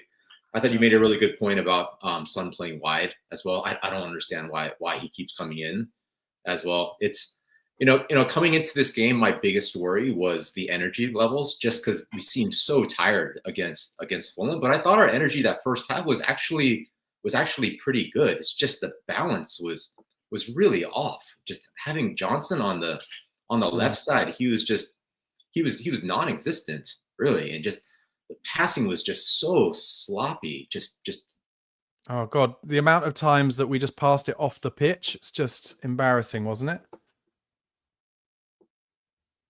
Are you still there, Terry? I am. Oh, Can you hear me? Yeah, just saying the amount of times that we passed it off the pitch was just embarrassing. Yeah, it really was. It's in that second half when Son came on, there was about a 5 to 10 minute period where oh, Terry, you're just cutting out a bit, Terry. I'm going to try and get you back, but I'm going to bring in Kate now, the perfect match. Kate, sorry it's taken so long. How are you? No problem. I'm okay. Well, as okay as you can be after watching that pile of poo. I mean, I don't know where to start with what we've just watched. I'm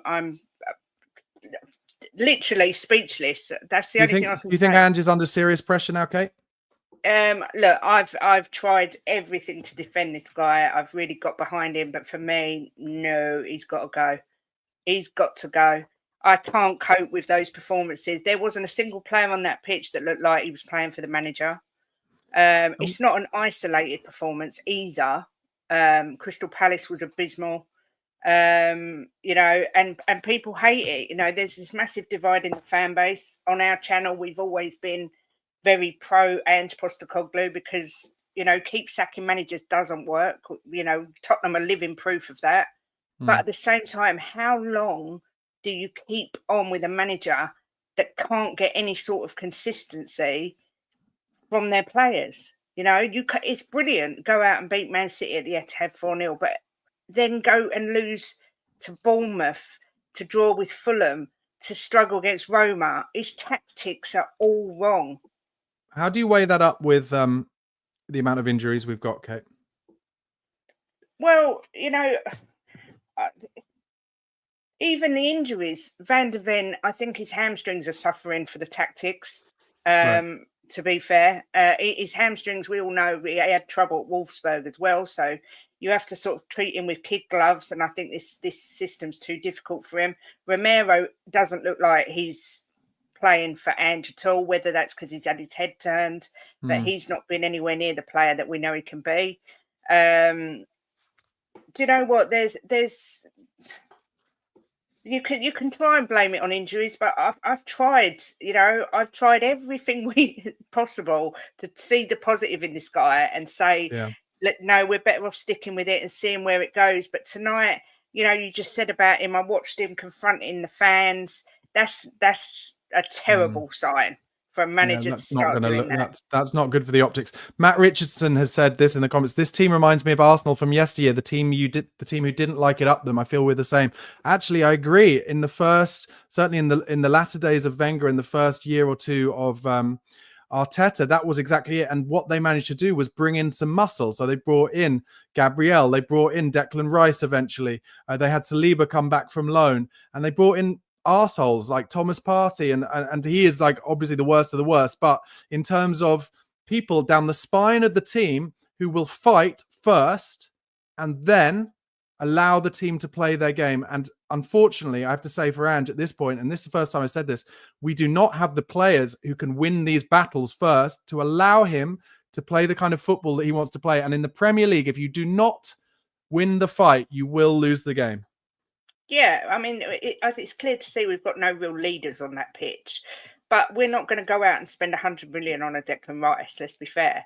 Levy's never going to do that. And if he, you know, he's paid 65 million for Solanke, who I rate very highly, but the wages for some of these players, Levy's never going to pay. And I feel absolutely devastated tonight. That's the only way I can describe it, because I really thought this guy was moving forwards, and even though we've had a couple of blips, but you know, Maddison, he takes Maddison off again. He looked like the only one who could make something happen. I agree. I don't understand why he keeps taking Madders off with 10 minutes to go. When if the ball's going to fall to someone outside the box on the left hand side, you would want it to be Maddison, wouldn't you? Can I just ask you, Kate? Can I just ask you, Kate, before I let you go?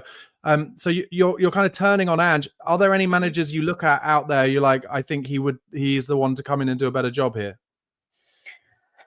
Well, the Bournemouth managers are doing well at Bournemouth, but I'm not sure he's fit for this. It's difficult, you know. A lot of people say Graham Potter because he's more of a project manager.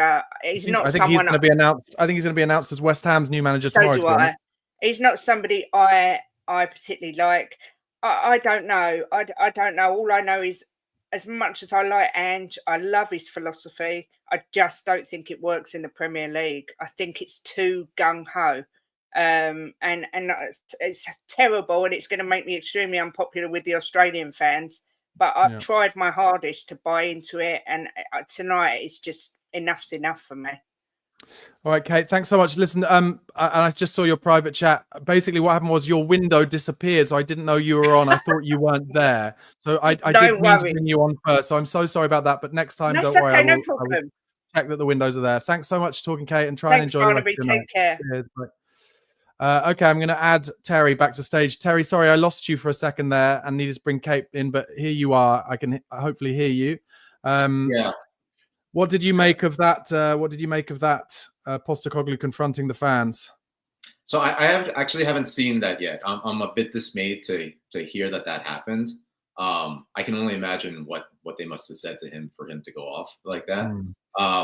I am still firmly in the Ange in camp. Okay. I think I'm in the minority here. I'm in the Ange camp, except for the fact that he doesn't put enough of an emphasis on the set pieces. I think the defensive set pieces are getting better. I've never seen a team that looks so toothless offensively. It's not. It just. I don't. We have players like Porro and Kulusevski and Son who can put in a good cross. Why can't we just get the cross into the box? Doesn't this also, Terry, come back to what we were saying about physicality though? Because realistically, if we put the ball in the box, who have we actually got? Dragusin is good at attacking the ball, but I mean Romero is half decent at attacking the ball, but who else? Solanke, I guess. But when you look at our attacking set pieces and you look at who is in the kind of 6-yard box or between the 6-yard box and the penalty spot, it's Brennan Johnson is in there. Pape Matasar, who doesn't win headers in midfield, really. They're not going to be the kind of players who are going to score goals from set pieces. And that, I'm afraid, has to be something. Now, look, I will give credit where it's due. I think Spurs' transfer strategy has improved in the last year, but they are now going to have to properly look at buying physical players. They have to. They have to, because we're getting overrun in these games. And as it gets, it's all well and good, I think, like in August and September when the sun's out, or in April and May to some degree. But when the winter comes in and it gets cold and wet, and you need to score goals from set pieces, and everyone's laughing at Arsenal today because they scored, calling them set piece FC because they scored 2 set pieces yesterday. But it works. Do you know what I mean? It works. So no Arsenal fans laughing about it. They're loving it. Terry, my rant seemed to catch you off guard, but you're back, Terry. You're back. Oh, Terry, you're cutting out. You're cutting out, Terry. Okay, I'm gonna have. Why don't you go to someone else? Okay, Terry. I'll go back to. I'll try and come back to you later. Neil, there you are, Neil, in Portugal. Can you hear me, mate? Yes, I can. How's it going? Absolutely appallingly, Neil. I'm not even in Portugal, so I can't be happy about that. Can you give me some flavor of positivity after that? I'm afraid I can't. No, I'm actually not surprised by this at all, to be honest. I think the writing's been on the wall for a while. And when we play teams like this, there's a big difference between the SPL and the EPL. We all know that. But this Ipswich, in particular, those 2 games stand out. And Bournemouth tonight played a simple 4-4-2, and we just couldn't penetrate it at all. And every time they counter-attack, they severely exposed us, and they looked like they could potentially score. So I think 1-0 is a very kind scoreline. It could have easily been 4 or 5 against us. But I'm not. I think the days are numbered for Ange now, unfortunately, at this point. So basically, you're one of a few people who've been saying the days are numbered for Ange. Let's say Ange was to go. Where would you be looking next, Neil? Well, I think we missed the boat now with Amorim. I think he could actually turn Manchester United and perhaps. But hold on, I know it's a bit early, but did you watch Man United last night? It was basically Conte ball. Oh, it was basically it was just Conte ball. He plays, plays 3 at the back, and it was very slow and stodgy. Not that we were much worse tonight, to be fair. But okay, I did not say that. I don't know. I think coaches that spring to mind would be Thomas Frank. Yes, I was thinking about him earlier, actually. Yeah, he pops into my mind. He's done a fantastic job there. And do you know why I like Thomas Frank? Is because when he took Brentford up from the Championship, he had them playing like this beautiful style of football. And then he got in the Premier League. He was like, well, we're not good enough to do that in the Premier League. So he adapted and played more direct and got the players into work like that. And then is kind of slowly trying to kind of move it back that way. So it's horses for courses. Whereas what you'd say about, Conte and Mourinho, there's only one way of playing. And there's only one way of playing the total opposite way. And maybe next time, I'm not going to go so far as to say that it's Ange out for me, but as and when, and there will be a next time that we have to find someone, I think it needs to be someone who, yes, is wanting to play attacking, entertaining football, but in games where you can't do that, like tonight against a team playing 4-4-2, who just want to stodge it up and hit us on the break. Don't play into their hands. Do something different. Something I've noticed as well, there's a pattern within our games. We obviously dominate possession for the most part, but when the players aren't having their way, when we're not converting, when we're not being successful, there's a deterioration in the quality of football. And you guys have spoken about it already. That deterioration leads to, and tonight in particular, the Bournemouth players just breezing past us with ease. Our guys looking despondent, them creating a ton of chances. So we kind of lose our way. And then Ange makes a ton of substitutions in the dying 10, 15 minutes. Yeah, we lose our shape. We lose any sort of coherency that we did have, and it just falls apart. And to be honest, there was no real coherence, I don't think, in that team. I mentioned it earlier in the watch line. I really felt not for any fault of our own, but that was very much like a Europa League picked team, wasn't it? A team of half and halves, basically. Half players who are in the first team and half players who are not. So that does make it difficult. Of course it does. But that is the key to what Ange needs to be in the Premier League. He needs to find ways to win games even without his first choice 11. If he doesn't do that, then, it's on him. And I have to ask you a question. Do you think Levy now looks a little bit like he's got egg on his face from not taking Pochettino back when he appointed Postecoglou? My God, we should have taken him back. That man, in my opinion, could have built an absolute dynasty at Tottenham. We did not listen to him. Agreed. It's too late now. It's done. We can't. It's not going to happen. Very, very sad.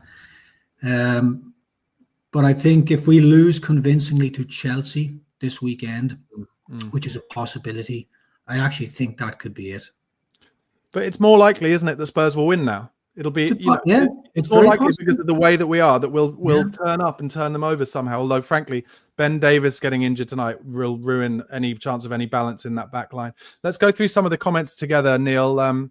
Tom says players are letting him down at the moment. He'll turn it around. Back Ange in January. Trophies are coming. So some positivity there. What I would say is, if we were able to give Postecoglou some actual spine, some real leadership and physicality in central midfield, then I think that would really improve things. However, so difficult to get players out their clubs in January. As an earlier caller said, very unlikely that Levy will open the purse strings in January or bring any budget forward from next summer to do it. So with Ange, unless he were to get that, it's very difficult to see these games when we come up against teams kind of just really easily blowing us over, basically. And even though it was only 1-0, just really easily just out-tacticking Ange, I think. It's hard to see that changing, isn't it? Yeah, Ange has his set tactics and he does not deviate from it. He does some subtle changes every now and then, but I think we've been found out.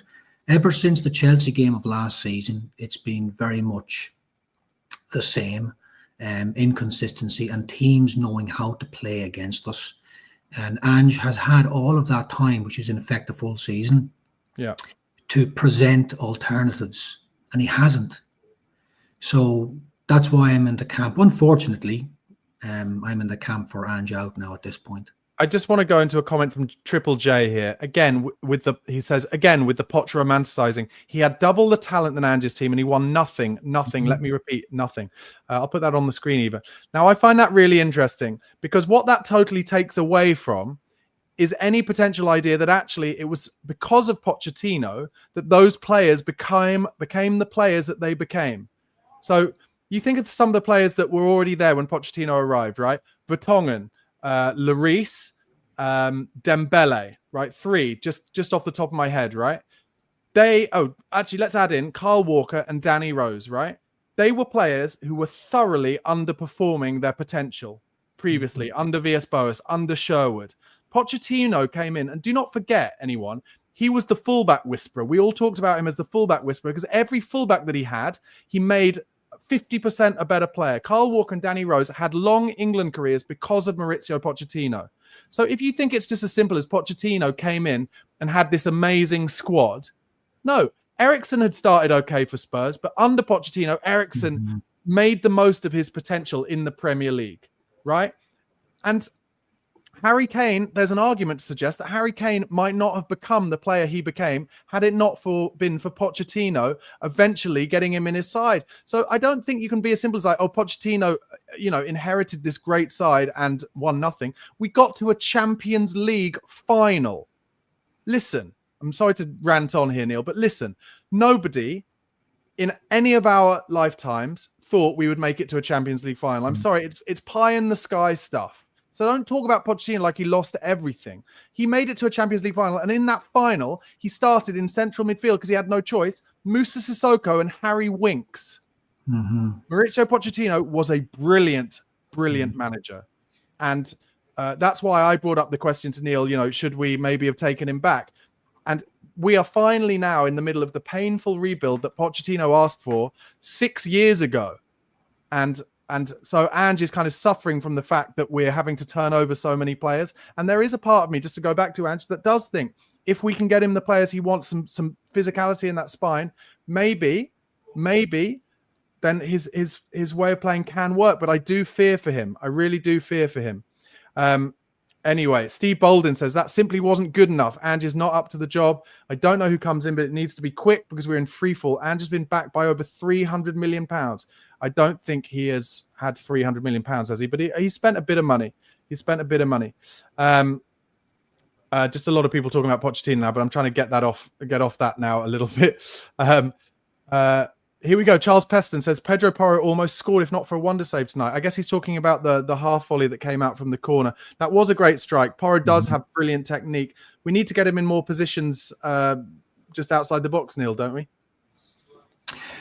Yeah, we do. And I also think that, he can get himself into very threatening positions, but I do think the inverted full back experiment, and that is what Ange is all about, it's just not functioning right now. I tend to think they get in each other's way, whether it be Udogie getting in the way of Son or Porro getting in the way of someone else up front. It's crowded and it's just not functioning.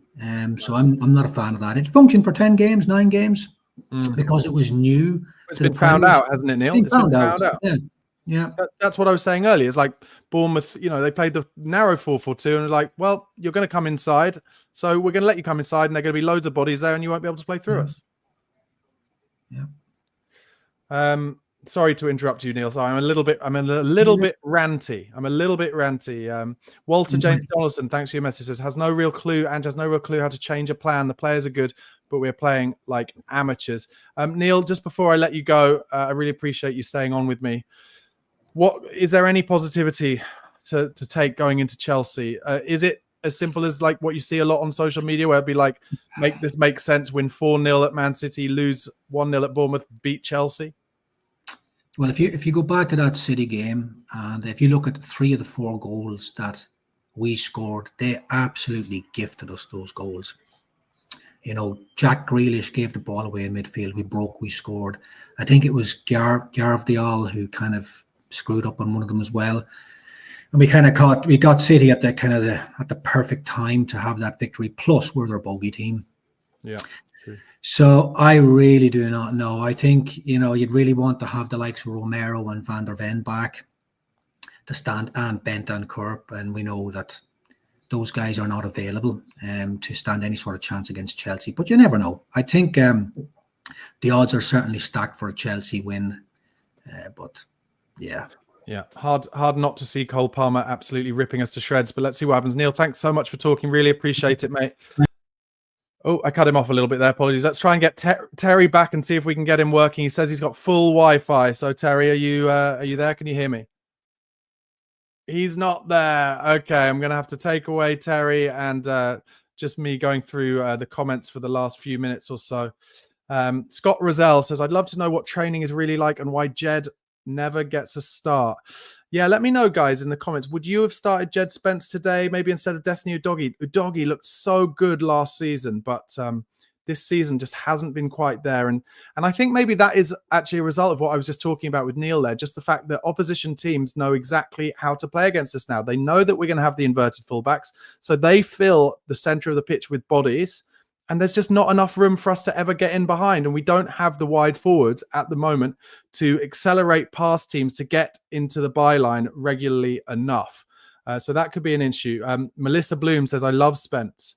Dan Gaze says, what about Reguilon? Well, I don't know if you heard what Big Ange Postecoglou said this week about Reguilon. He said there's a reason why his contract is running down.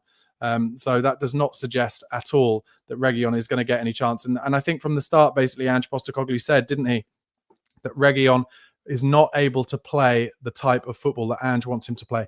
Just before I go more into the comments, guys, a reminder that I'll be here for the next few minutes or so.